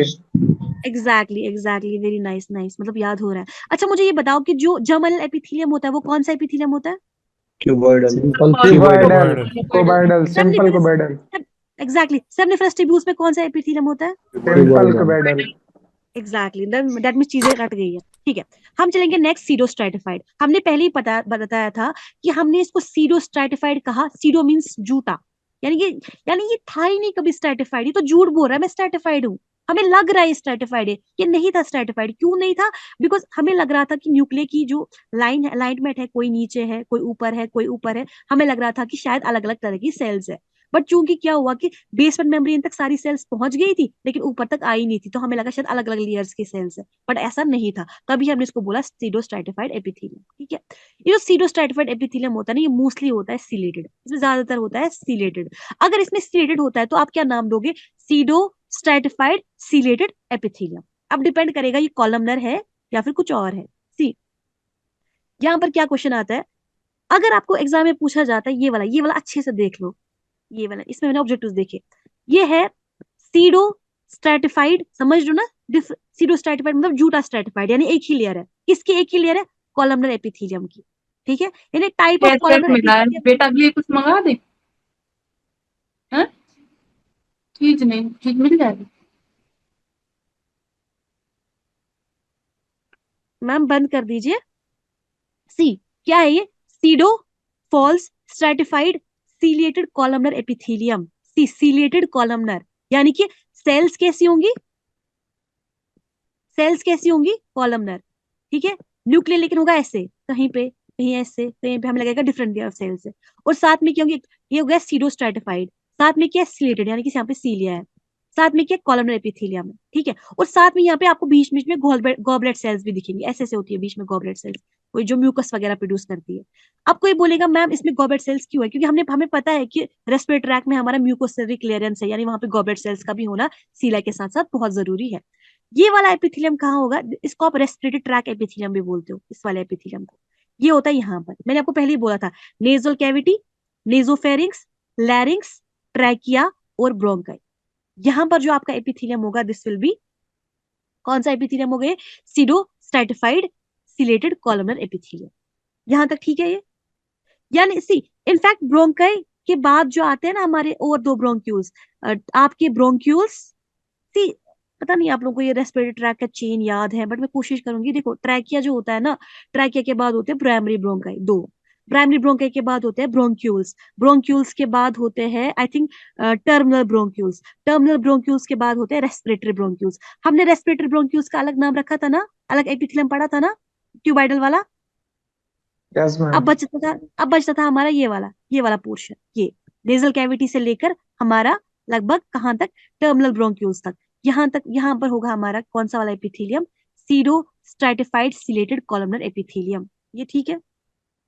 अब होता है मेल्स, जो मेल रिप्रोडक्टिव ट्रैक होता है उसमें भी होता है सीडो स्ट्रेटिफाइड कॉलमनर एपिथेलियम, लेकिन यहाँ पर सीलिया नहीं है, यहाँ पर सीडो स्ट्रेटिफाइड कॉलमनर एपिथेलियम होता है।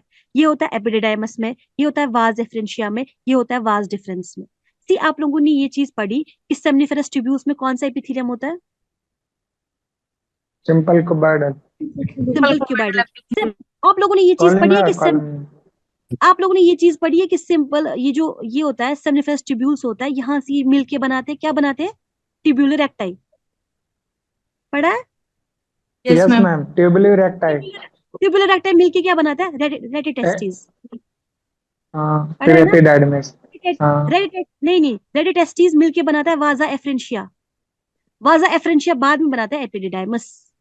तो अब यहाँ पे कुछ सी, यहाँ पर सेमनिफेरस ट्यूब्यूल्स के लिए कौन सा एपिथेलियम याद रखा था? Cuboid. सिंपल कॉल। Cuboid. कॉलमनर क्यूबाइडल, जो भी याद रखा था। उसके बाद tubular recti, rete testis, vas efferentia, epididymis, epididymis के बाद आता है वाज डिफरेंस। इन सब में एक ही एपिथेलियम होता है, that is pseudo stratified columnar epithelium. कितना इजी है याद करना। सी एक का डिफरेंट था सेमनिफेरस ट्यूब्यूल्स का, बाकी उसके बाद जो भी आए, चाहे ट्यूबुलर रेक्टाई आए, चाहे रेडिटेस्टिस आए, चाहे वाज एफरेंशिया आए, चाहे एपिडिडाइमस आए, चाहे वाज डिफरेंस आए, इन सब का एक ही एपिथेलियम होता है, that is pseudo stratified columnar epithelium. Ma'am जी इनको अपन फंक्शन के बेस पे क्लासिफाई नहीं कर सकते ना, जैसे और कर रहे थे एब्जॉर्प्शन प्रोटेक्शन। कर सकते हो यार, कर लो, देख लो कहाँ पर एब्जॉर्प्शन है, कहाँ पर ट्रांसपोर्टेशन है। मतलब मल्टी वेरिएंट है ना, मतलब बहुत हाँ, अलग लेकिन अलग। लेकिन लेकिन और ओरल जो ट्रांसपोर्टेशन करता है कहीं पर, वहीं पर सिक्रीशन भी हो जाती है, तो इसको वैसे नहीं कर सकते, नहीं एपिथेलियम के बेसिस पे ही करना है। ठीक है, हालांकि मैंने लिखा है इसमें, जहां जब फंक्शन है वहां पे मैंने लिखा है। ठीक है, ये समझ में आ गया कि सिर्फ एक ही जो है ना मेल रिप्रोडक्टिव सिस्टम में सिर्फ सेमनिफेरस ट्यूब्यूल्स का डिफरेंट एपिथेलियम है, बाकी जो रेडिटेस्टिस है, tubular recti, was efferentia, epididymis है, वाज डिफरेंस है। इन तीनों में याद रखोगे सीडो स्ट्रेटिफाइड कॉलमनर एपिथेलियम। अब आइकर को ये सवाल आया था, वेजिकुलर ग्लैंड्स क्या होते हैं? Vesicular glands Seminal vesicles. Seminal vesicles. Exactly. See seminal vesicles को आप एक सेकंड यार मेरे को देखने दे दो, यहाँ पे क्यों कंफ्यूजन हो रहा था। Seminiferous tubules has cuboidal epithelium. Columnar में सिर्फ सिग रखो याद, code SIG, stomach, intestines, gall bladder.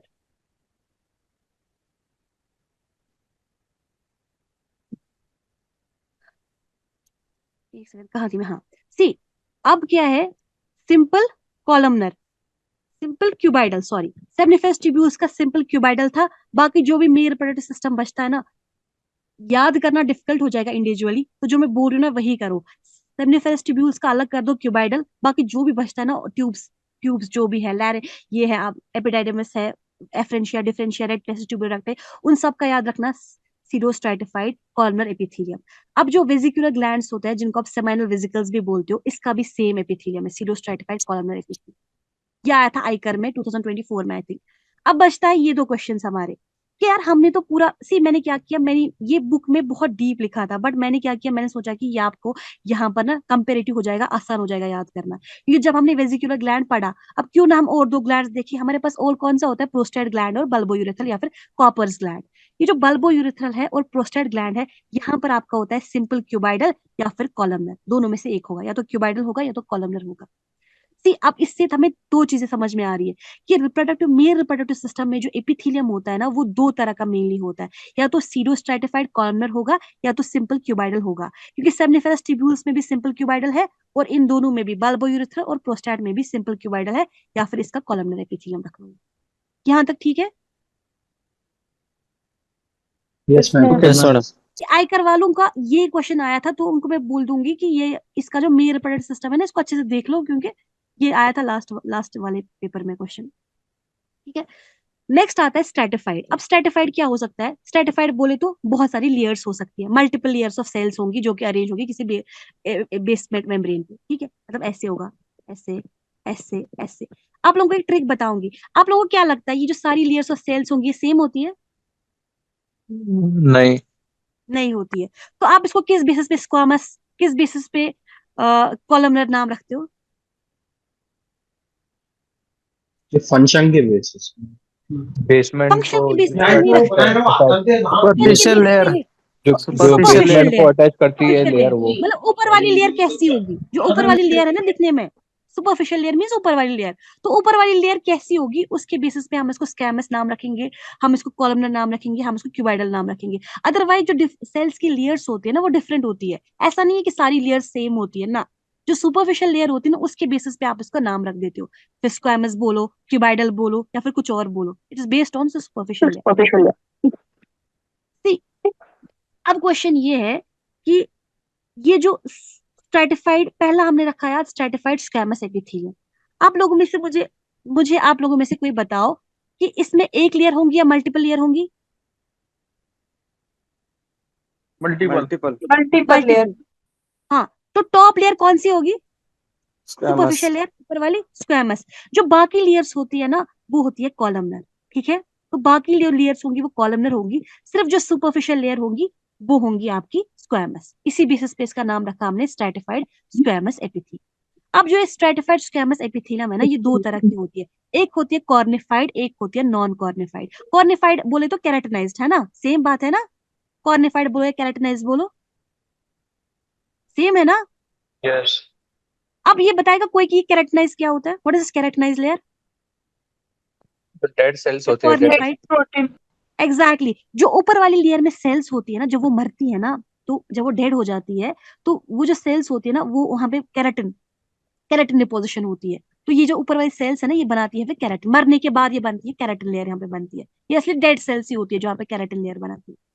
अब यार बताओ, ये इतना इजी है बोलने में, कहाँ पे होगा ये केराटिनाइज एपिथेलियम? वो क्या लगता है, केराटिन इज हार्ड, कहाँ पे होगा ये हार्ड? Nails. कहाँ? एग्जैक्टली, जहां पे भी आपकी बॉडी में है ना, नील्स है हमारे, हॉर्न्स है, टेयर्स है, जहां पे वेयर एंड टेयर होता है ना, जहां पे वेयर एंड टेयर का फंक्शन है ना, जहां पे फ्रिक्शन है, जहां पे भी बॉडी में फ्रिक्शन है, जहां पे भी वेयर एंड टेयर है, जहां पे भी फ्रिक्शन है, जहां पे भी एटमोस्फेयर को एक्सपोज्ड है, वो सब सरफेसेस में जो एपिथेलियम होगा that is stratified, squamous, cornified या फिर केराटिनाइज्ड, एक ही बात है, that is skin, hoof, hair and nail. अच्छा, आप लोगों को ये चीज पता है कि जो हमारे रूमिनेंट्स होते हैं ना, जो रूमिनेंट्स होते हैं उनका जो रेस्पिरेटरी ट्रैक होता है, सॉरी, उनका जो डाइजेस्टिव ट्रैक होता है ना वो भी इसी एपिथेलियम का बना होता है। Do you know it? पता है? हम में नहीं ऐसा होता है, ह्यूमंस में नहीं होता ऐसा। जो हमारे रूमिनेंट्स होते हैं ना, जो मतलब रूमिनेंट्स होते हैं तो पता ही है, जिनका जिनका क्वार्टर स्टमक होता है, ठीक है। पॉलीगैस्ट्रिक एनिमल्स, रूमिनेट्स जो होते हैं, रूमिनेट्स में जो मैंने लिखा भी है यहाँ पे because I was asked this question somewhere, तो जो रूमिनेट्स होता है उनका जो माउथ होता है, उनका जो इसोफेगस होता है, उनका जो फोर स्टोमक होता है, फोर स्टोमक बोले तो उनका रूमन, रेटिकुलम और ओमेजम, ये तीनों पार्ट्स जो होते हैं ना, ये बने होते हैं केराटिनाइज्ड स्ट्रैटिफाइड स्क्वैमस एपिथेलियम के। This is keratinized. अब कोई बोलेगा ma'am why is it keratin, because keratinized layer means rough, जहां पे वेयर एंड टियर का खतरा हो, तो इसको इस यहाँ पे इनको क्यों ऐसा एपिथेलियम होता है? हार्ड फीड पार्टिकल को ये तो बड़ा फाइबर वगैरह जाते हैं ना। एग्जैक्टली, ये बहुत कोर्स फीड खाते हैं, कभी कभी उसमें तारे भी होती है ना, ये बहुत कोर्स फीड खाते हैं। तो उस वजह से क्या होता है कि नेचर ने इनका जो एपिथेलियम बनाया होता है उनकी डाइजेस्टिव ट्रैक्ट का, that is stratified squamous cornified. ये इंपॉर्टेंट है, बहुत इंपॉर्टेंट है। सी, अब इनका नेक्स्ट ओमेसम के बाद नेक्स्ट क्वार्टर क्या होगा, मतलब नेक्स्ट स्टमक कौन सा होगा, कौन सा पार्ट होगा? अबोमेजम। अबोमेजम। इसको बोलते, इन तीनों को बोलते हैं फोर स्टोमक, अबोमेसम को बोलते हैं ट्रू स्टोमक, है ना, क्योंकि यहीं पर वो पेप्सिन वगैरह निकलता है। अब बताओ कि अबोमेसम में कौन सा एपिथेलियम होगा इनके? एग्जैक्टली कॉलमनर एपिथेलियम, जो मैंने अभी स्टमक पढ़ाया था। जब मैंने स्टमक पढ़ाया था उसका मतलब था एबोमेसम। हालांकि मतलब अगर आप वो पूछोगे मैम जो बाकी है जैसे कि मोनोगैस्ट्रिक्स है या हम में भी ऐसा एपिथेलियम होता है? नहीं, हमें कैरेटनाइज नहीं होता है, वी डोंट हैव कैरेटनाइज, हमें कॉलमनर एपिथेलियम होता है, ठीक है। ये इनमें होता है सिर्फ, दिस इज एन एक्सेप्शन, और इंपॉर्टेंट बन जाता है क्योंकि इनका एक्सेप्शन है। नेक्स्ट होता है स्ट्रैटिफाइड स्क्वैमस नॉन कॉर्निफाइड, मतलब ये कॉर्निफाइड होगा, यहाँ पे केराटिनाइज लेयर नहीं होगी, लेकिन स्ट्रैटिफाइड भी है और स्क्वैमस भी है। ये होता है माउथ में, ये होता है कुछ पार्ट ऑफ फेरिंग्स में, ये होता है वजाइना में, ये होता है एनल कैनाल में। यहाँ पर इन तीनों जगहों पर जो एपिथेलियम होगा that is stratified squamous non cornified, ठीक है। सी, हम जो बाकी है यानी कि जो मोनोगैस्ट्रिक्स है ना, उनके माउथ में होगा नॉन कॉर्निफाइड एपिथेलियम, लेकिन रूमिनेट्स के माउथ में नहीं होगा कॉर्निफाइड, नॉन कॉर्निफाइड, रूमिनेट्स के माउथ में होगा keratinized cornified. This is a difference, तभी मैंने ये चीज यहाँ पे स्पेसिफाई कर दी है। This is only in case of जो माउथ में नॉन कॉर्निफाइड है ना, ये मोनोगैस्ट्रिक्स में है, ये हम में है, लेकिन इनमें नहीं होगा रूमिनेट्स में। रूमिनेट्स में क्योंकि माउथ से ही ये लोग कोर्स फीड अंदर लेने जाते हैं, तो उनके माउथ से ही स्टार्ट हो जाएगा केराटिनाइज वाला एपिथेलियम। Is it okay? यहाँ तक ठीक है? Yes madam. अच्छा, एक बात बताएंगे आप लोग, जो बेसमेंट मेम्ब्रेन होता है ना, मुझे एक चीज याद आई थी, पहले याद नहीं आई थी, अब आई। ये जो बेसमेंट मेम्ब्रेन होता है ना सेल का, क्या ये विजिबल होता है किसी स्टेन से? No ma'am. Yes madam. No कौन मैम। से स्टेन होते हैं? होता है। से ये याद रखना यार, पता नहीं मैंने कहीं पे पढ़ा है, ये जो बेसमेंट मेम्ब्रेन होता है ना, ये जो हमारी हमारी होती है HNE स्टेन, पता है ना आप लोगों को? HNE स्टेन यूज करते हैं हम लोग, टॉक्सिन है इसकी। Eosin haematoxylin, haematoxylin eosin stain, HNE stain जो होता है ना, मोस्टली हम हिस्टोलॉजी में यही स्टेन, आई थिंक इनको है, एग्जाम में है इनको, सॉरी MP वाले बैच को, जो HNE स्टेन होती है ना, वो स्टेन नहीं करती है बेसमेंट मेम्ब्रेन को। बेसमेंट मेम्ब्रेन के लिए सिर्फ एक ही स्टेन होती है, उसको बोलते हैं पास स्टेन। ये पढ़ा है ना, पास स्टेन, पीरियोडिक एसिड शिफ्ट ऐसा कुछ है। shift stain, periodic acid shift stain. This is the only stain which can stain basement membrane. I think ये गॉल ब्लैडर वगैरह में भी पास स्टेन होती है, ठीक है। जो पास स्टेन होती है ना, ये स्टेन करती है बेसमेंट मेम्ब्रेन को। जो नॉर्मल स्टेन होती है ना, HNE स्टेन, वो बेसमेंट मेम्ब्रेन को स्टेन नहीं करती है। किसी जगह पे मेंशन लिख के रखना, हो सकता है कहीं भी पूछा जाए। यहाँ तक ठीक है?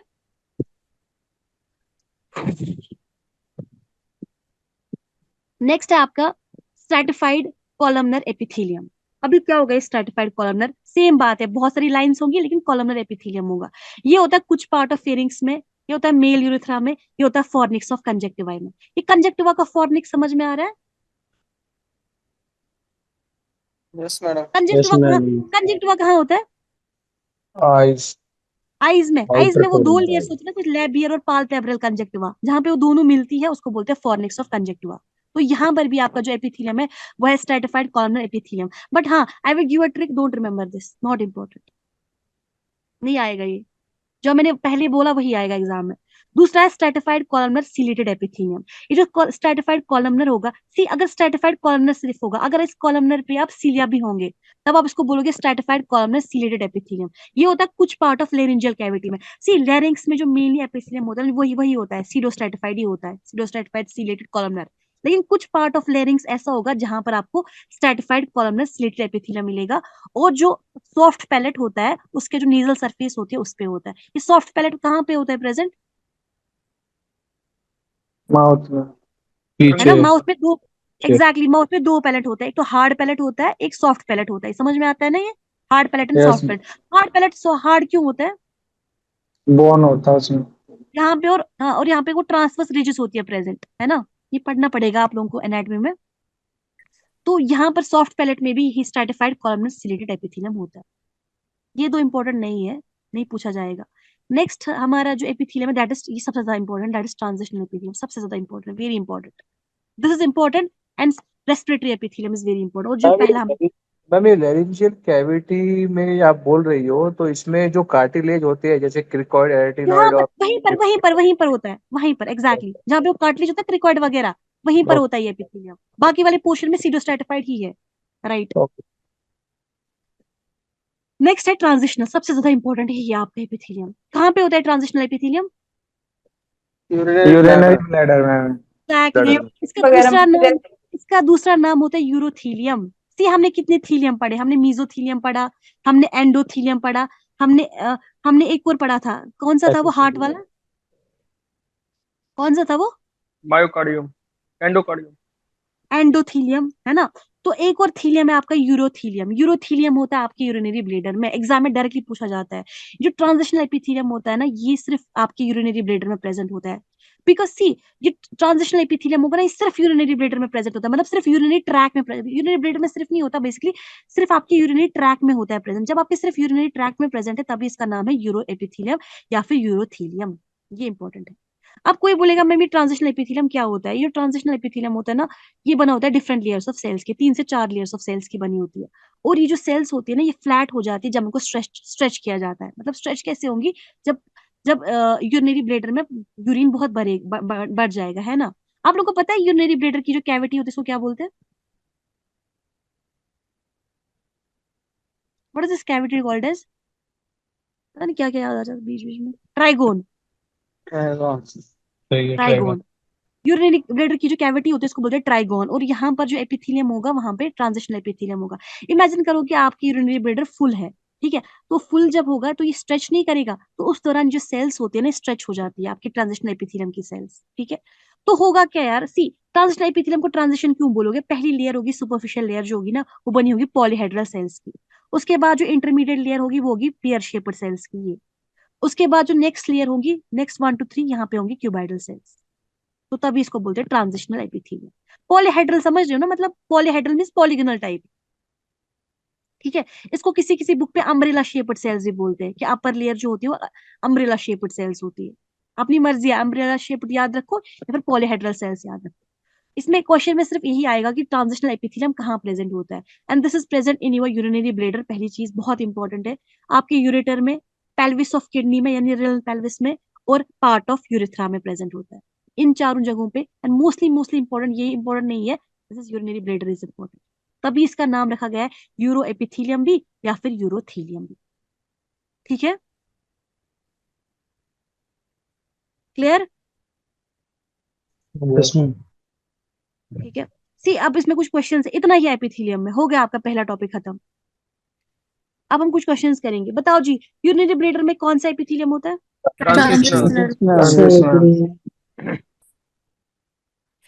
रेस्पिरेटरी ब्रोंक्यूल में कौन सा एपिथेलियम होगा? Respiratory bronchiole. क्यूबॉइडल। अगर क्वेश्चन होता ट्रैक किया तो क्या होता आंसर? Pseudostratified. अगर क्वेश्चन होता एल्वियोली तो क्या आंसर होता? Simple squamous. Simple Simple squamous. squamous. हो गया ये हो गया था ये क्वेश्चन। अब ये है, ऐसे क्वेश्चंस आते हैं। Epithelium lining the body cavity is called as? Mesothelium. Exactly. Epithelium lining the trachea? Pseudostratified ciliated columnar.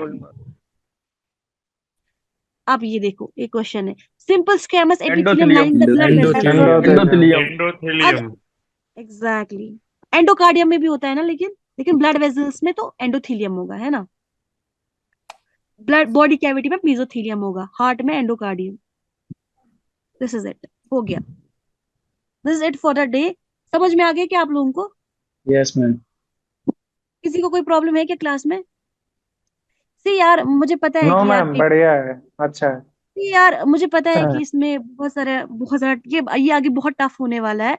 जहां जहां मैं क्या करूंगी, जहां जहां जो मेरा पोर्शन होगा, जहां जहां मुझे लगेगा ना टफ है, जहां जहां जहां मुझे लगेगा कि हैंड रिटन नोट्स या फिर कुछ फ्लो चार्ट बनाने से चीजें आसान हो रही है, वहां वहां मैं कुछ फ्लो चार्ट बना के आप लोगों को आसान बनाऊंगी। ठीक है, थोड़ा ना कॉपरेट करना किसी किसी जगह पे, क्योंकि ये बहुत अजीब होने वाला आगे आगे। तभी देखो क्या है, ये जो ऑर्गन, ये जो बुक है ना, अगर आप लोगों ने किसी ने आर के घोष पढ़ी होगी, उन्होंने नहीं दिया ऐसे एपिथेलियम, उन्होंने ऐसे ही दिया जनरल वाइज। बट मैंने खुद चैप्टर की विदन से निकाला, क्यों? क्योंकि मुझे पता था बाद में रटना बहुत मुश्किल हो जाता है चीजों को। इट्स बेटर कि अगर हम इसी क्लास में ये चीज रट ले। और प्लीज जिसको मैंने हाईलाइट किया ना, उसको रट लेना अच्छे से।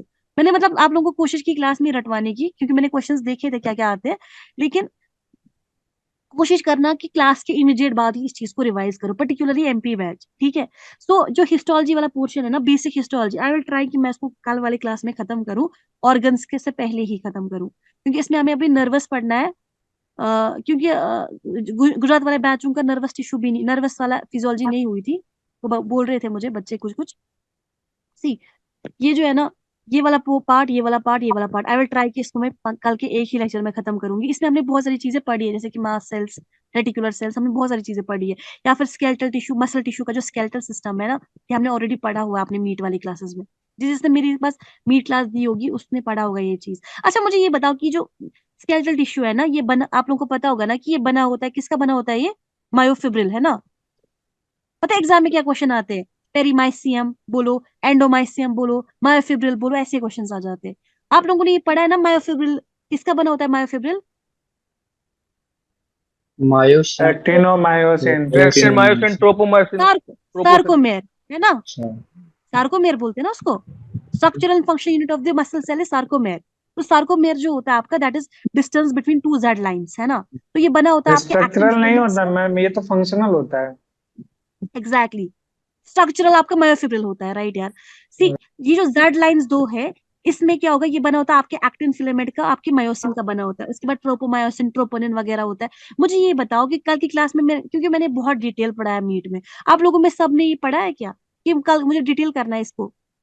नहीं मैम, पढ़ा ऐसे है जैसे मैंने। आज पढ़ाई वैसे पढ़ा दीजिएगा। अच्छा मेरे मैडम पास पढ़ा है आयकर मैडम, बैच आप भी, तो आगे चलिए मैडम, समय नहीं है इतना। सर मेरे पास आयकर बैच भी है ना, उन्होंने नहीं पढ़ा ना मैडम मीट। आयकर वालों को मैडम सही से पढ़ा देना मैडम, हमारा 2-3 दिन की क्लास बच्ची है, पेपर ही आगे बना था अगले हफ्ते। उनका तो मैडम अभी फॉर्म भी लास्ट डेट नहीं आई। हमारा महाराष्ट्र वालों ने भी नहीं पढ़ा है। ठीक है मैम यार, आई सही से विल। पढ़ाइए। मैम अरे सुपरफिशियल भाई, समझा देना, अलग ज्यादा टाइम अलग नहीं क्लास लगेगा। अरे सही से तुम पढ़ लेना, आराम से डिटेल में पढ़ लेना भाई, हमारा ठीक पेपर है, अगले हफ्ते है। रागा सर लेट इट बी, मुझे समझ में आ गया मुझे क्या करना है, टेंशन आराम मत से लो। भैया, आराम से। इतना नहीं, इतना नहीं, इतना नहीं, आराम से ही आराम है आराम। यार। एग्रेसिव मत हो। नहीं नहीं, एग्रेसिव है ना, पेपर है ना, तो ये एग्रेसिव है। सबको बहुत हाँ मैं वो टेंशन तो होती है। वो तो कोई भी हो सकता है फिर। हाँ मैम, तो अलग ठीक है ज्यादा ना अलग यार, दिक्कत। क्लासेस ले लीजिए, सबसे सही रहेगा। ठीक है यार, मैं देख लेती हूँ क्या है क्या नहीं है। मैं कोशिश करूंगी कल की क्लास में हिस्टोलॉजी खत्म करने की, बेसिक हिस्टोलॉजी मैं कल की क्लास में खत्म करूंगी, डोंट वरी। तो आई विल ट्राई कि मैं खत्म करूँ, ठीक है। और simultaneously I will also ask Ankesh sir कि वो दूसरे साइड से हमारी ऑस्टियोलॉजी स्टार्ट करे, बिकॉज वहां से भी ओके क्वेश्चंस मैडम। आते हैं। ठीक है, ठीक है madam. Don't worry. Thank you. और एमपी बैच, डोंट वरी यार, मेरे को पता है, आई नो, मतलब आप लोगों के थैंक साथ यू तो मैडम। मेरा बहुत टाइम गया है, मुझे पता है क्या दिक्कत है और क्या नहीं है, डोंट वरी। तो ये आज की क्लास ठीक रही ना? Yes ma'am. Yes ma'am. Yes yes madam, ma'am, अच्छा रहा। बढ़िया मैं रहा। Best best best. मैं शेयर कर रही बहुत हूँ बढ़िया। पीपीटी। ठीक है यार, कर दो मैडम। मैं शेयर कर रही हूँ पीपीटी अभी, जो जो मैंने बोला है, एमपी बैच प्लीज रट लो, हाँ। ठीक है मैडम। Yes ma'am. एंड जो आपका सी ऑस्टियोलॉजी पार्ट में देखूंगी क्या होगा, मैं कोशिश करूंगी आपके थोड़ा फ्लो चार्ट वगैरह वगैरह बनाऊं मैं, जिससे थोड़ा इजी हो जाएगा चीजें, ठीक है। क्योंकि यार सी मैं उतना हाई लेवल का एनाटॉमी नहीं पढ़ाऊंगी, मैं ऐसा एनाटॉमी पढ़ाऊंगी जैसे मैं एज अ स्टूडेंट पढ़ सकती हूँ, है ना। जैसे हम एज एन स्टूडेंट एग्जाम में पास कर सकते हैं, we don't have to do that PhD वगैरह वगैरह, उतना ओके टाइम मैडम। नहीं है आपके पास, ठीक है। ओके देन, हाँ, it is for the day, thank you. Okay bye.